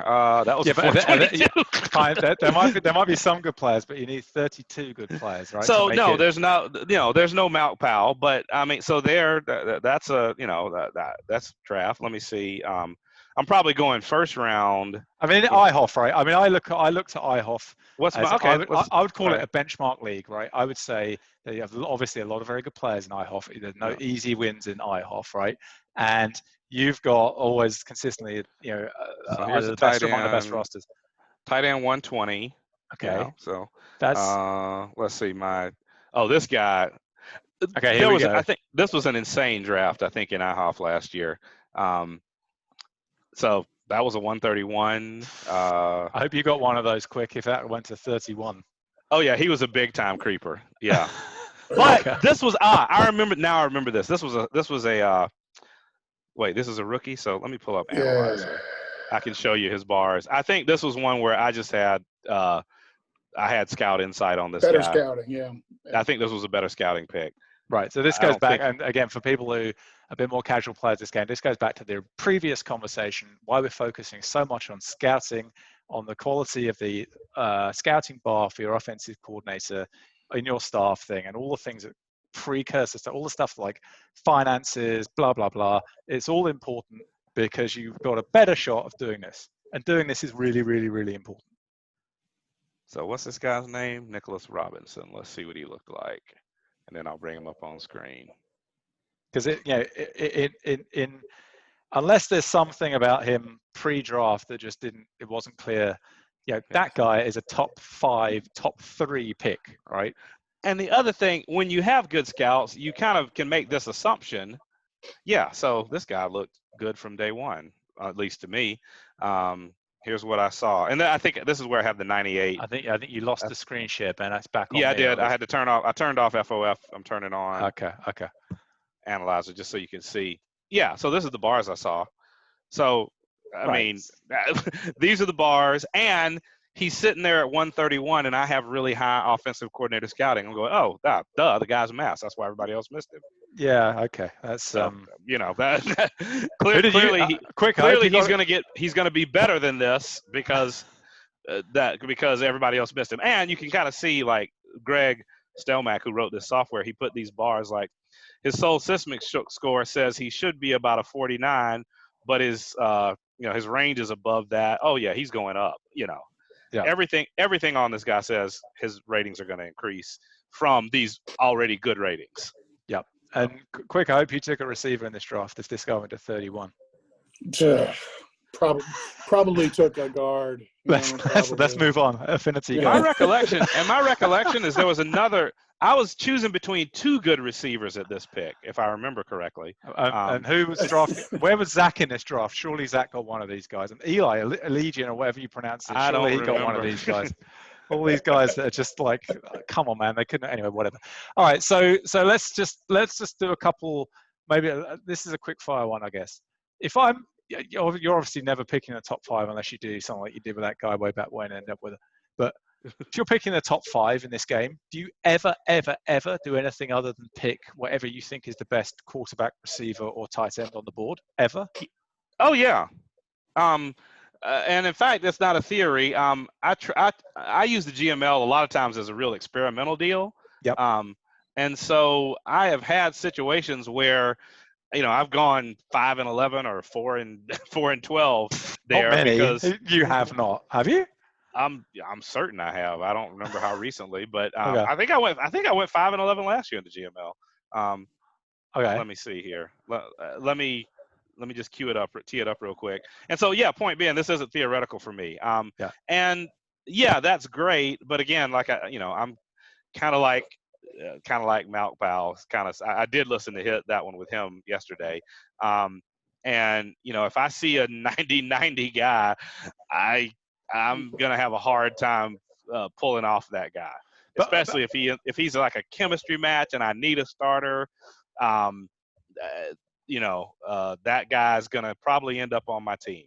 So, I mean, I guess my point is that this is not the NFL, right? For people that are, this is a computer game, like we were saying at the beginning. Mm-hmm. If you've got the 3rd best pick in the draft and it's the NFL and the best guy on the board is a pass rusher, trade the pick down. Everybody knows that's what the analytics say. Trade down, keep trading down, just keep doing it. Do it again. In this game, it's much less clear cut. If you've got a high pick and you trade it down, it's probably not the same cost benefit analysis you got in the NFL, right? No, and I should say that. Sorry, Squirrel. I should say that. If somebody is, I'm not saying what I do is a winning strategy. I'm just saying it's what I do. I know me. If I'm in that situation and I see a stud, and I don't. I mean, I would, if I see a 65 wide receiver at the 3rd pick and a 90-90 inside linebacker, I'm going to get the wide receiver. Right, but what you're not doing, maybe you're not. If Quik sends you a trade-off for 3 first-round picks in it, and you know that Quik's going to be picking the 20s every time around, or maybe the 30s. No, I'm not. You're not taking that, right? No, I'm not taking that. Not if there's a really good player there. And now I will take that. Let's say that's a quarterback, and I know. Let's say it's Malk Powell, and it's a quarterback. I know the guy's good. I have a year 6 quarterback that's 70-70 though, and Malk Powell's asking me for a trade. Yeah, you better give me your next 3 firsts and 3 seconds, and yeah, sure, because that quarterback has no value to me. Or he has value, but he doesn't have much value to me at that point because I have a quarterback. I got it, but you Yeah. surely you take all those picks and you turn around to the next guy and say, just send me a receiver, send me a young receiver instead, right? That's what I actually want. Maybe, but again, you just saw I may get a receiver at 125, 130.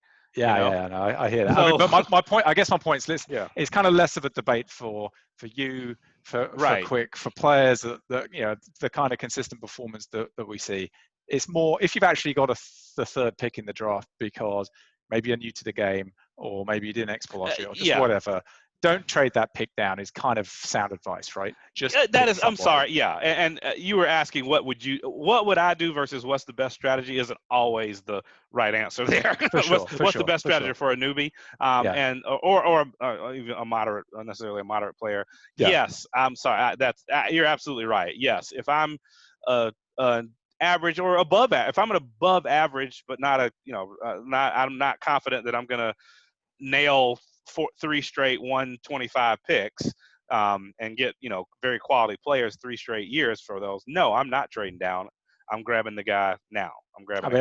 Do you think the receiver thing is overdone? So we're starting to see, certainly in the last Red Zone Blitz draft, but I've seen a few drafts. Yeah, a lot of receivers going off the board now. Like 50 rated receivers are going off the board in the middle of the first round, and stuff like that.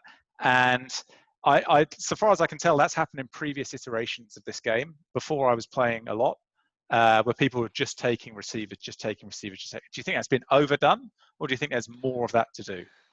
Oh gosh. So it depends. So taking.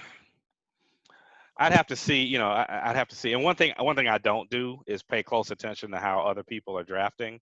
Yep. Because I've got some analytical tools, some automation. It's I look at the top few guys. Hey, do I need one of them? No. Okay, I'm not going to trade. When it comes to me, I'm saying, all right, who's the best guy left? So I'm not paying close attention to that. But I would just generally say this. If you're sitting there at 120 and you're not feeling this wide receiver is a sure thing, like that guy I just showed you where, gosh, this is an obvious one. It's just the wide receivers must have been deep. But, you're reaching for a guy because, my best wide receiver is 45, and, this guy might be 55. I wouldn't do it there. I wouldn't reach there. I'd rather,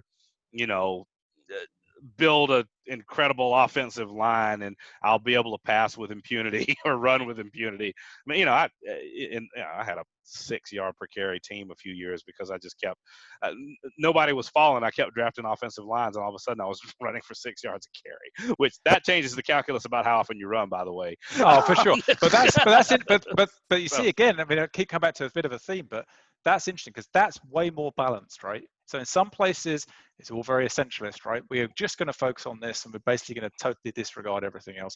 And the skill is in the ability to disregard, right? And in here, I guess, I'm not trying to put words into your mouth there, but that's more balanced, right? It's certainly more balanced in the way I'm playing. It's definitely more balanced in the way Zach's playing, for example. Zach's playing in this super essentialist style, right? Which is not perfect, but, and he's, I'm not saying it's the right way either. It's just a different approach, right? I think there's a lot of different approaches that can work. I mean, that's what makes it a good game. There's a lot of different approaches that can work. I mean, I'm not uncomfortable calling it a masterpiece. It really, so, there it is. For me, it is, and I've played front office football for 20 years now, and I used to play, I don't play much single player anymore, but I used to play a lot of single player too. I do a lot that's not as much, I'll do a lot by feel. Yep. And, this feels right. Yep. But this is the thing for, I've been playing this game 5 years and I'm still relatively new to it, right? And I see all the time things where people have been playing for 20 years. Mm-hmm. And that's where Malpass saying a lot of it, he's got automation, but there's a lot of pattern recognition going on. A lot of it's unconscious, right? A lot. There's a lot. Yeah, I agree with that. Let me ask you on this. So drafting, right? So we're going to talk in a minute about process and drafting, and let's get into that. Yep. But before that, if you're, you've not got a load of automation, and maybe you're listening to this and thinking, I don't want to do all this stuff, right? I just want to get decent players.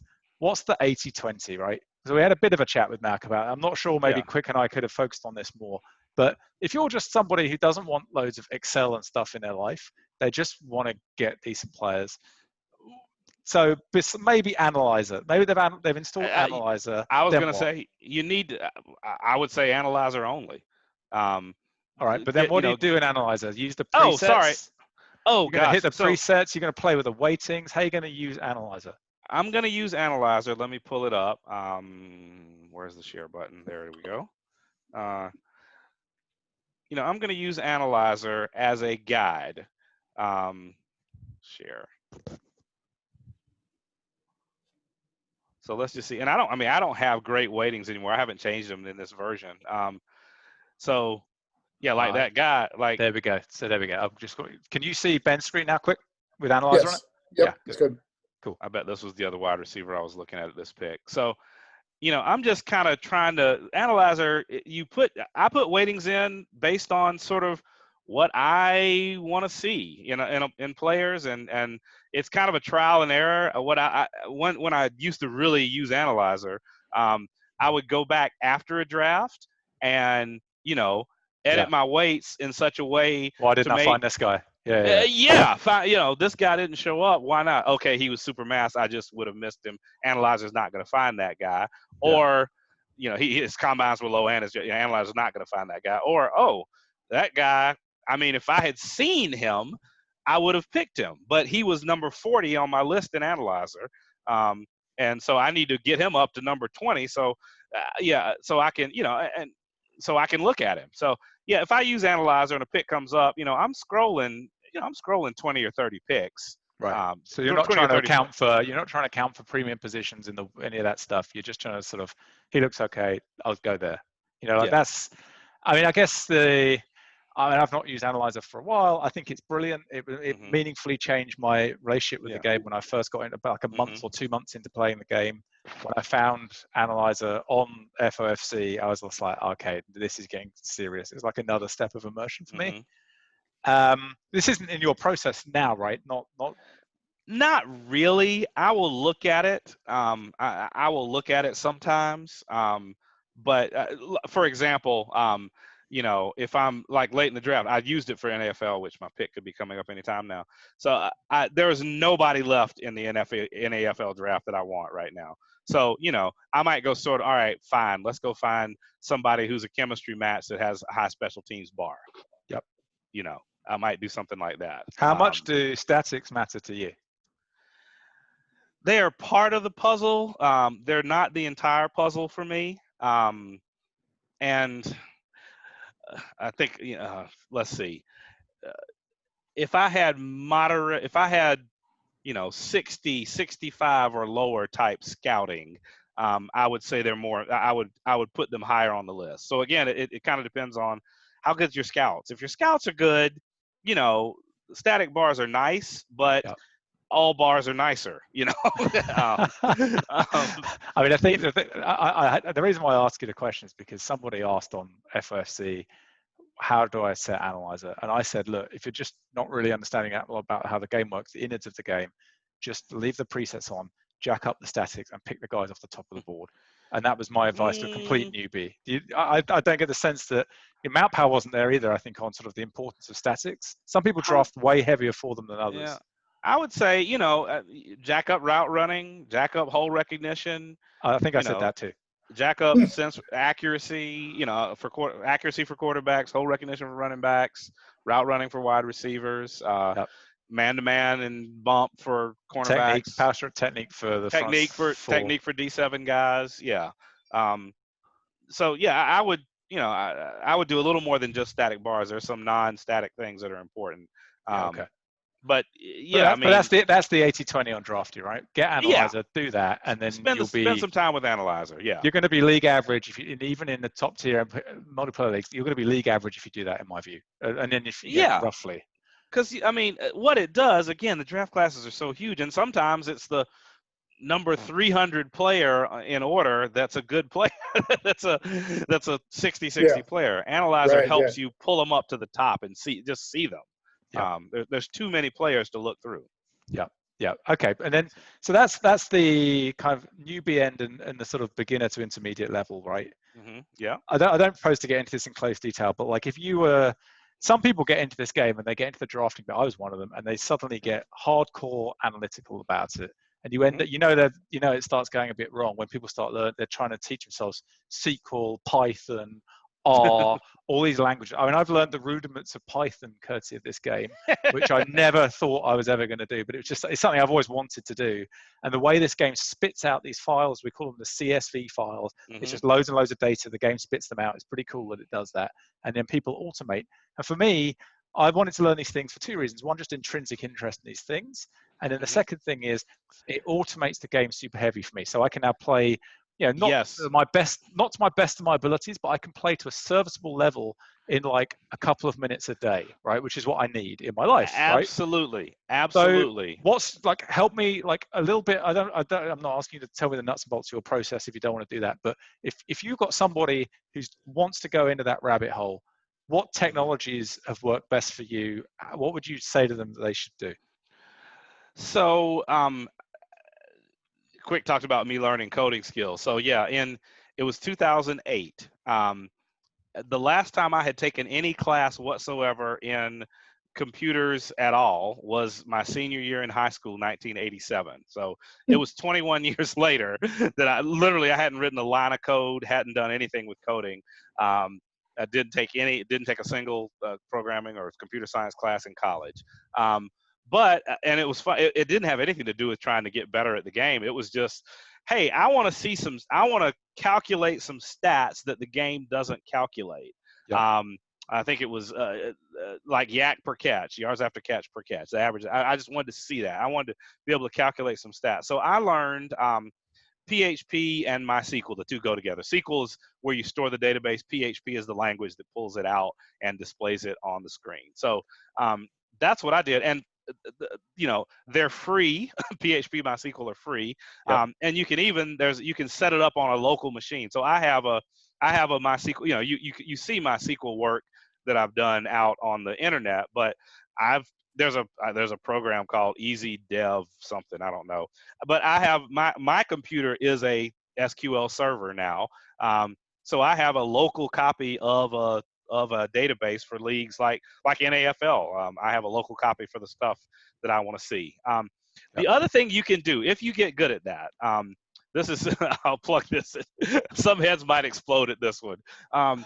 There are mouse recorder software out there that's also free. Yes. And so I just it's not perfect, but you can certainly get a lot of data. Between Mouse Recorder and Greg Stelmach's, what is it called? I did this and now I've forgotten it. Interrogator, is that what? No, it's the one. It's the one. It's the change tracker, player tracker. He calls it. Used to be change tracker back in the day. Player tracker. Between that and player tracker, using Mouse Recorder, player tracker, and FOF, because with player tracker you can track how good a guy is, his original current rating, his original future, the original bars, those blue bars that you saw. You can see all that stuff, and player tracker will store all that for you. So you've got it all stored in one place, and then you can export a giant CSV of that. And so with a mouse recorder, you could do this manually, but I don't have the patience to do it. I set a mouse recorder to run overnight. I got like 90 seasons of data. I thought you did that. I did that once, right? So I did it, and this is like 2 iterations of the game ago. So I got 100 years of players, and then I figured out it was Excel, it wasn't SQL, because at the time I hadn't learned any SQL. But I basically figured out a thing, and I've done occasional videos on this actually, which when I did mock drafts for a couple of leagues at one point when I didn't have a team and I was just doing it, where you basically do a similarity score. So you say for this guy, the most similar 10 players in my massive database are these 10 guys, and this is what happened to them. And I'd find the odd guy where I'd be like, yeah, all right, this is a 4th round pick, and this guy's going to be really good because of these 4 comps, and then you'd pick him. Yeah, it takes too long. It takes that's funny. It takes too long to use that sort of tool. To find players. But I use that sort of tool. So here's an example. I think this is a guy. I'll stop doing that now, by the way. It's just too much effort, and the game iterates too often, and it's just, I can't be bothered. But I can see how you get there. If you're better at computers than me, that's an obvious way to try and bridge the gap to the sort of stuff MountPow does. Yeah. So, yeah, I think I'll show you a quick example. How do I, share here. We've still got Analyzer on the screen for what it's worth. Yeah. I got to turn that off. Stop share. There's got to be a way to switch without stopping and then restarting. But anyway, no, wrong one. There we go. So, like, I was looking at an offensive tackle in AFL. I think this might be the guy I picked in the second round. And so what I do is I look at that. I throw some combines at the big database, and I'm like, all right, show me everybody whose lowest run blocking is greater than 63 and who has a pass blocking that low and this and that and the other. Show me similar guys, and look at here. So again, I was already contemplating taking him, but I look here and there's only 1, 2, 3, 4. I think it was a second round pick. There's only 4 guys out of 118 who didn't become, starter quality, and a lot of them down here, most of them became. We got the NAFL on our screen, by the way. Yeah, you're looking at something else. You do? Just a discussion board. Yeah. Oh, sorry. I see. I know why. I think I know why. Do you see it now? No. What if I just close all that? What about now? What do you see now? Still the same, just the NAFL forum. But the point is, you've got on your screen, maybe on a different screen, you've got 100 comparable players from the past that you've acquired in that kind of way. Yes, they're all good, or the bulk of them are good, or the odds feel good, right? The few that aren't good are probably Here we go. crash. The few that aren't good are probably. This is a bunch of before and after, so you got all the reveals, and these are the guys at the peak of their powers or whatever, and you can the few that these are probably random busts anyway. Yeah, volatility. These are probably volatility busts. So that's a check that I use. I don't mind sharing that. It's not, again, from that 80, that's kind of a little gut check. But again, the biggie is you got to find that guy first out of 800 players. So, this is where the automation kicks in. And look, I do think that Analyzer is the answer for the overwhelming majority of players. But then if, we're putting this on the internet, if there's some 15-year-old person reading this who has got a bit of time on their hands and they're very good at maths at school and they're learning statistics, if you really want to come and beat Ben and come beat all these guys in the MP leagues, you're going to need to go and learn like Python or something. That's what you're going to have to do, realistically. Not consistently. If you want to just win one bowl win in IHOP. Quik beats me pretty well. Fair enough. But if you let me reframe what I mean by beat. If you want to get a long-term win percentage in 700 plus in the top tier MP league, which basically next to nobody does, this is the route to doing it, and it's very, very challenging route. That may be true. Mountpow's got. Yeah, that's probably true to get like a 700 or so. Yeah, if you take, and mine's not like, and to be clear, interestingly enough, mine is not that good. It's good, but it's not as good in the last 30 or so seasons since FOF 8, depending on the league, how many seasons. It's good, but it's not the same. Again, I had that crazy run with Jackie Collier and those 2 wide receivers that just kind of skewed everything in IHOP.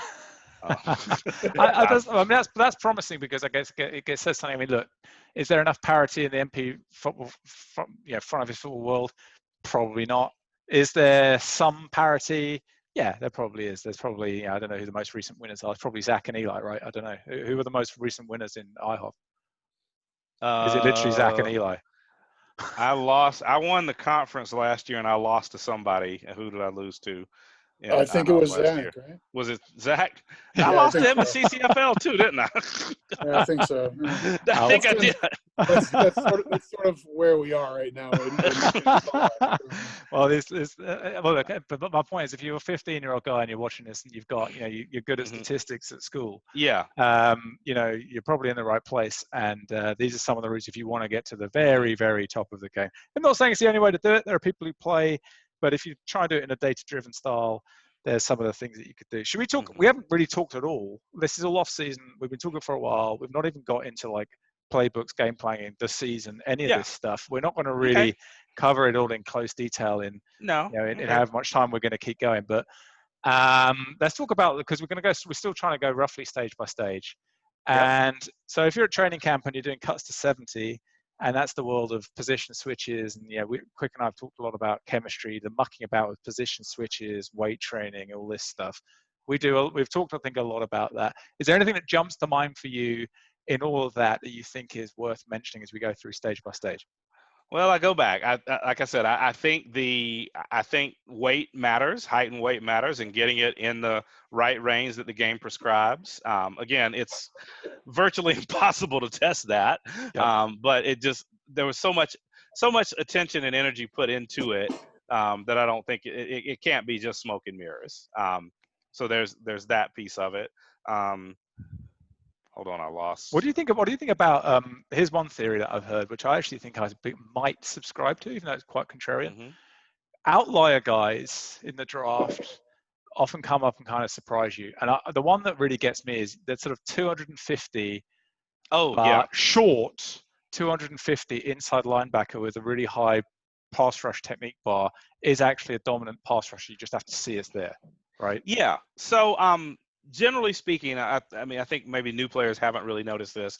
If a guy is a little higher than weight for his position, almost always he's going to be able to be weight trained up but not down. So yeah, if you have a 253-pound inside linebacker, he's not going to lose weight, but he will gain weight, and he could become a 260-pound pass rush technique guy at a weak side linebacker in a 3-4, or that plays out over and over and over again, especially on defense. Are you consciously thinking about the ratio of height to the weight? Because I'm often sitting there going, hang on a minute, for that height, the weight's wrong, or the other way around. I've never really tried to actually analyze that out, but I always think that there's something in there. If you really wanted to tease it out, I think Jim's gives us a few clues in there. Like, I'm a bit more intuitive around it than data-driven, but have you thought about that before? Oh, yeah. So there are players who are crazy out of line for height and weight. Usually their ratio is usually normal, but they're crazy out of line. In fact, I want to show a guy because he went in the 6th round to Johnny Shaka right before I was about to take him. Hey, Johnny. Not happy. My God, come on. Not happy about that. I was like, ooh. And again, this was a guy. I probably should have taken him. Put it on the screen. I don't think I've got. I'm looking for it. Right. I'm looking for him right now. I'll do Analyzer. But this is one of the things that we talked about in a previous vid was. This is a tell from the game that this is, remember, this is a computer game. And so you're not in the war room for the New York Giants trying to decide whether a 211-pound guy can actually play outside linebacker. But what you are doing is saying, this guy came off a different assembly line than other guys. And the game doesn't create this guy. So, you have a red flag in your mind saying, this guy looks different. He needs more attention. And I that's part of what we mean when we say this isn't little men playing football inside your laptop. This is actually a computer game that's rolling dice. Yeah, this is an outlier in Jim's logarithmic distribution that he uses to create each of the building blocks of this. Yeah, I think that's how I think about it. Looks like you're having some tech issues. I can see your draft analyzer now, Ben, but it's just giving you error messages. Oh yeah. Oh, hold on. Let me reload it. When you there's some things. There's a couple of crash errors in Draft Analyzer. They're easily avoidable, but if you do weird things, it can crash it. Oh, you bring it up. One thing I will say is if Front Office Football somehow had little men running around on a screen like Football Manager does, like I'm not a huge Football Manager player. But I got back into it recently because I had a couple of weeks and I just downloaded it and played it for 2 weeks or so. I've literally had to delete it because it's too addictive. You just end up like, there's a lot of drama in that game. Yes, it's true. All right. Let me show you guys something crazy. This is probably something that hadn't been talked about much about drafting. And this guy hit 2 things for me. So I sorted by adjusted grade. And here's something that it's not always true, but it for the most part, it is true. One thing that's adjusted grade correlates heavily to current rating. Okay, current rating. Like right now, the current rating, you can't see it. There's a strong correlation on the reveal. On the reveal. yeah, once it's revealed, this will correlate to current rating. Now, what I like to do at this point in the draft, or usually a little earlier, is sort by adjusted. These are all the guys that left. Sort by adjusted rating, and look at percent development, because percent developed is also always correct. Okay. Yep.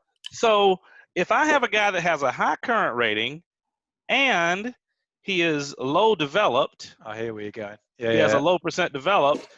So I sort by adjusted rating. I scroll down. I'm just looking at this percent developed. Okay, yeah, these guys. Yep. They're high developed. Oh, look at here. Bam. 13. And look what else is true about him. He has a pass blocking bar that ends up at 100. Yeah. And he's 6'7", 329 pounds. There's something wrong with this guy. You know, there's something. He's something weird. He's an outlier, and he was on my list to take at 6. What pick did I have in that draft? Paulson. Yeah, here we go. He was on my list to take. I put him top of my list to take at 6'17", and Johnny Shaka got him at 6'15". Hey, well done, Johnny. Well done, Johnny.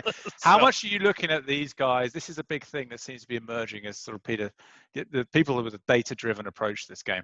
How much are you looking at this guy's date of birth? Not because, like Quik and I would, you're caring about affinity groups, but because it's going to tell you how clever he is, stuff about the distribution of his combines and all this. Are you doing all that? Obviously, Analyzer's not doing that. I'm not, but I got to out Quicksand on something. Now that you mentioned it, I meant to say this earlier. So, back when there was a tell for player popularity, every player that had popularity above, I think about 45 was a starter. 40, something like that. Yeah. Every player that had popularity above 40 was a starter. Okay, and that was Stelmac. One of Stelmac software exported popularity. So everybody had Analyzer. People didn't notice it, but if you exported it, you could see that the popularity rating before the draft was over. So there was a lot of controversy around that, blah, blah, blah. But here's the thing. In the FOFL lounge, which where a bunch of us old timers used to hang out a lot, Quik didn't do it, but Quik gave a bunch of data to Morgado. He was one of the old timers. And Morgado ran a regression on guys with high popularity, i.e. players that are good. Yes. And basically almost everybody, I heard some talk about this in one of your things, and it was a little off. Almost there would be 40 to 50 starting quality players that had high popularity and a small handful that didn't. So it was almost all your starting quality players. So anyway, Morgado ran a regression on high popularity, and he compared it to birth dates. And so pink guys are more likely to be good players too. At least they were back then. I have a spreadsheet from Quik. I have a spreadsheet that he created. It's called, and pardon my French, uncoding this shit. He created this. He created this. This was 10. It was a long time ago. I wish I could find it. I couldn't find it today. But pink players are more. They're not studs, but you will get a higher distribution of good players in the pink group than any other group. Which group's the pink group? Is that the 3-5-10 group? I don't know. Clever one on defense. I just go pink. It's pink. Your offense in the Quik offense in IHOF is the. Here it is. That's pink, right? Stop share. I'm going to share here. I'm going to share. Here we go.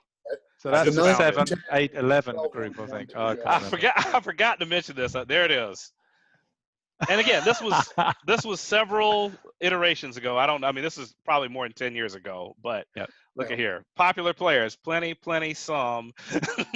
So there's, and again, it's not, there are some, not a lot in other categories, but the takeaway here is, if you do paint chemistry, if Jim hasn't changed this, big caveat, if Jim hasn't changed this, it is more likely that you will be able to get some good players in that group. Yes, That's I still think true. pick your It's still chemistry true. well, I It's still guess. true. And I do think Yeah. there's this, and I think people are zooming in more and more and more on this. And I think there's a lot of there's a guy I don't know if you've come across this guy called Joel who's doing a lot of work trying to figure out if you can back solve the avoid interception hidden attribute. And he's convinced that if you do all of this, then it gets you to that. And who's to say that's wrong? And I think that that's kind of a super interesting approach. I mean, I don't know. You could throw lots and lots of data at these things. So we Let are me just talking say. about. Let me say one more thing about that file. I just noticed it's an XLS. It's not an XLSX. And that says something about the date. That right? says how old it is. It is. Anyway, all right. Sorry. So there's chemistry and there's chemistry, right? Pick the right group. Don't do what I did when I joined Red Zone Blitz and had a quarterback in the wrong group and all the offensive linemen were stupid. I had to use a first round pick to get a 50 rated O lineman because to get a tackle with intelligence over 50 in that group is nigh on impossible. But anyway, that's very, very boring. All right, what else are we going to talk about on training camp before we move on? Because we're still going stage by stage. Have we missed anything about training camp? We want to talk playbook, any of that stuff? Playbook. Let's talk playbook for a second. So Okay, it is like October 5th, by the way. So we need to be aware of the time and patience of our beloved listeners. Yeah, true. Maybe we should come back and do the season, seeing as we've talked for the best part of 2 maybe hours. so. Yeah, that's fine. I mean, you tell me. You guys want to do that? You want to come back and do the season? I'd do that. October 5th? I'm missing. No, I'm just saying we started this thing somewhere in mid-August. We've literally been recording for 54 days. Okay, I'm with you now. All right. I was like, I don't know that reference. did a quick hit on playbook, and then should we do that and then wrap it? But and yeah, come back and do I'll do a quick hit on playbook. And I know T-Zac and I have talked about this. I am of the belief, and I don't want to put words in his mouth, but it seems like he is too, that in this version, and it may have always been there, but definitely now that we're at 8.0D, 8.0C, I'm not even sure which, or 8, I'm sorry, 8.3. 8.3, yeah. At 8.3, that the match to the play type is more important than it has been. So just something to note there. And I've actually, when I have time, I build a playbook for, and I'll show you this quick spreadsheet. I build a playbook for each of the game plan styles. I don't have every one of them yet, but I have some for, and it's pretty easy to do. So that's basically like balanced, air, Coryell, whatever the other ones are called. Balanced, air, Coryell. Yeah, I mean, I think there is some, there is a way to gain there, and to have a playbook that it has, a high percentage of the plays being the proper, what is it called? The proper form. Sort of matching in. Style. That's the word I was looking for. Being the proper style. That does help. And so just. Do you think there's a dominant one? Do you think it's one that beats the others in the paper, scissors, stone of this game? Do you think there's a better one than the others? I think the shorter passing ones probably have a little bit more juice in them, simply because, so let's just say, look, so this is my spread playbook. Can't see it, or at least maybe. Yeah, I can see it. Yeah, well, but yeah, you got. So there's a lot of stuff. There you go. Yeah, almost all my plays are spread. So this takes a long time to do. It's kind of one of those, if the wife and kids are out on a Saturday, I might do this. Yeah, okay. Yeah, so anyway. Just to say that you're literally constantly in best fit. You don't ever deviate from best fit. You just follow and when I put a game exactly. plan out of this, I don't. And the other thing I do, and this may be one where I messed it. Oh, yeah, is, sort of make sure, and you can do this. If you get, where did I put that spreadsheet? That's like the FOF mantra. Where did I put that spreadsheet? Basically, you can set up one, and this is an off one, but if you have one pass to A, one to B in each pass length, one to R. See, now you're getting to where I have it the way I like it. Where there's one or two to each one. I think it's 172 plays. Can encompass all your passes. And then that leaves you with 27, but 27. So you can do 3 runs into each hole. So That way you can have a nice balance. So point being, you can use that playbook with that particular offense when you get that style. But there's a lot of anecdotal evidence that that the match is more important now. So there you go. That's a lot of time to do that. It is a lot of time. It is a lot of time, and it's literally it's something. I have been doing this since the game was released, and I only have 4 of them built.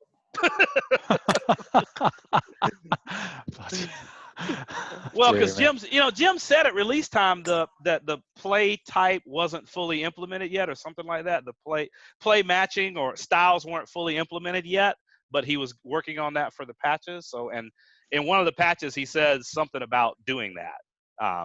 So I was kind of whenever I had a chance, I was kind of prepping for that. So yeah, so back to our 80-20 thinking. I mean, that puts a lot of us at a weird vertex, saying, do I try and do I spend one Saturday night without the wife and kids trying to build myself a balanced game plan and a whole playbook that's built around having a balanced coordinator? And then in all my leagues, I got to go out and take the best balanced coordinator because I don't want to vary from that. I mean, look at this. It sounds like that's what T-Zac does. He probably does. But look at this. So the play generator, I want 200 plays, offensive threshold at 1. Do you want to know how many times I set that to 20? Because I thought that was the way you're supposed to do it. Anyway, let's keep going. Be spread? One's what you want. Either 1 or 0. One means higher fidelity towards the style, right? That's what yes. 1 means higher fidelity toward the style, exactly, and generate plays, and you get a lot of spread plays. And then you could, I guess, delete the rest of them and then do it again and generate 60. You can keep doing that. If you want to delete them, so you could get a lot. You wouldn't get the nice little spread that I have. I always have.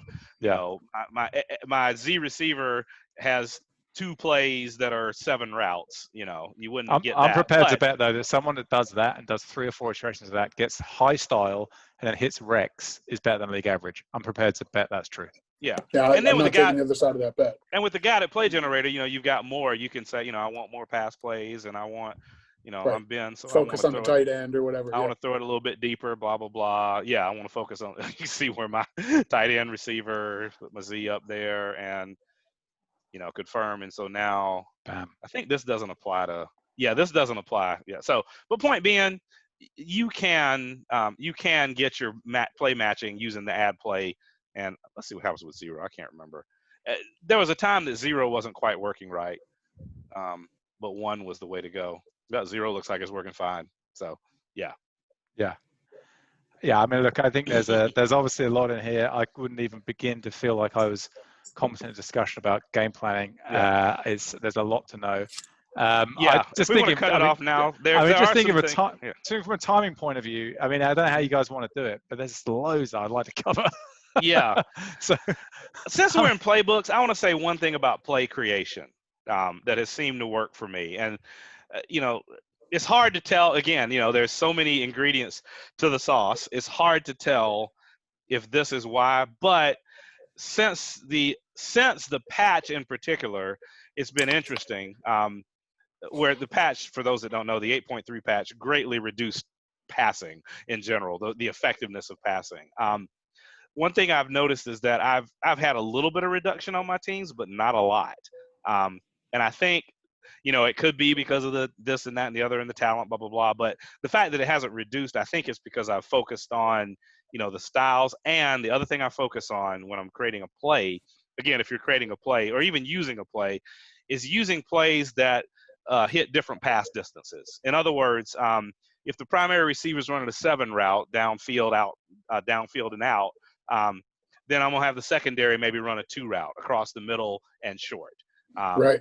So that, depending on what defense they're in, you are hitting the different route. And then then I'll make sure one of my what do you call outlet receivers are running a 3 or a 4 also, so that there's a medium receiver as well. Does that hold for like it's 3rd and 7?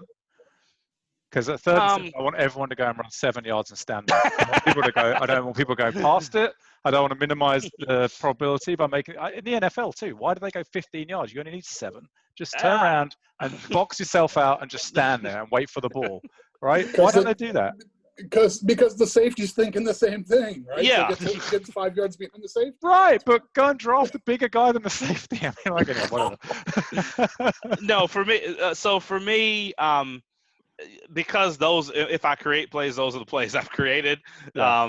Then I have to use them on third down too. And I don't think my teams have any worse third down percentage than others. I don't know that. I don't know that I've parsed that lately. Good question though. It's one like that I asked the question because I had an 8-8 year. I missed the playoffs in red zone blitz, which I'm very, very unhappy about. And part of the reason why I think I've did it was because I traded for a new quarterback. He had short passes equals 0. Everything else is good. Short passes equals 0, which meant I threw no short passes at all. Right. I didn't. The shortest route I had was a 3, I think it was, which I think is a medium. And I just this was after a poor start. And then I just said, right, okay, I'm doing this. It's weird. It's very essentialist. It's probably unbalanced. It's probably wrong. But I've got nothing to lose. And I did it. And it started improving performance. But I don't think it's probably the way it's supposed to play the game. And it runs entirely counter to what you just said. Yeah. You know, I had everyone running down the field. And, you know, it was like, we don't run much, right? And so it was all a bit, like, you imagine like if it was like a 15-year-old playing Madden, right? So now we're pretty consistently doing well on third downs. I'm just looking at my CCFL team, which is it's my favorite team because it's a little stripped down. We didn't do so great last year. Let's see, NAFL. I had a bad injury to my top receiver and my quarterback there, and we went 8-8. It just seems to me one of the things I'm doing, which again I don't think it's right, but you know it's an idea. Is I'll go if I do a guided play generator, or whatever. Let's say I did that, I will go in and I will make sure that on third down they're not throwing it meaningfully past what they're supposed to. Yeah, and to be clear, my primary routes, yes, that's true. I mean, yeah, if it's 3rd and 6, then yeah, I'm running 1 and 2 routes and maybe a 3, but not the secondary. And look, I mean, I'm pretty consistently near the top or at the top. So number 4 there, number 1. Had a rough year there, huh? Mid range there. So anyway, hang on. Can we just go back and screenshot that? Ben did something league average. Can we go back? No. This team has been tough. I don't do well. Number 1, you know, I have a hard time paying attention because the league moves slowly. But number 2, I don't plan my roster well for injuries. And this league has a high injury setting. And so injuries, I just don't think about it. You know, I gotta do a lot of things intuitively, and it's not something intuitive to me. I get one guy, and then I'm moving on to another position. So anyway. I mean, look, I don't know how you guys want to do this, but it seems to me that I'd love to have a much more extended conversation on what you might call in season. There's a lot we haven't covered that we talked about covering. Yeah. How do you feel about that, Quik? You feel that's the way to go? Yeah, let's saddle up another time. But yeah, this has been good. I think, you know, interesting stuff, and you know, Ben's good company, so I like it. Yeah, like for sure. And look, Ben, I appreciate you taking time to. I just think, as much as anything else, I appreciate you taking time to do this conversation. But there's so much that you have done to make this game better for so many people. And I'll be selfish here, and I'll just say for me, I really appreciate it. I mean, like the fact that you commissioned 3 leagues for a start. I mean, that keeps a lot of people interested in the game in a completely different way to, you know, if you were not doing that, there's no way that people will be playing the game at the depth they're playing it. You create all these amazing spreadsheets for people, their websites, PHP things, to make it easier to follow the game and to immerse more. And I just think that's awesome. That means that it makes the game better to have all this stuff. In a dream scenario, it would all be in the game, right? Yeah. I wish. I wish. But look, I mean, I'm just going to say, I appreciate it. I know a lot of other people appreciate it. So I think it's just worth saying that. Well, thank you. I appreciate that. To do it because it's awesome. I appreciate you saying that.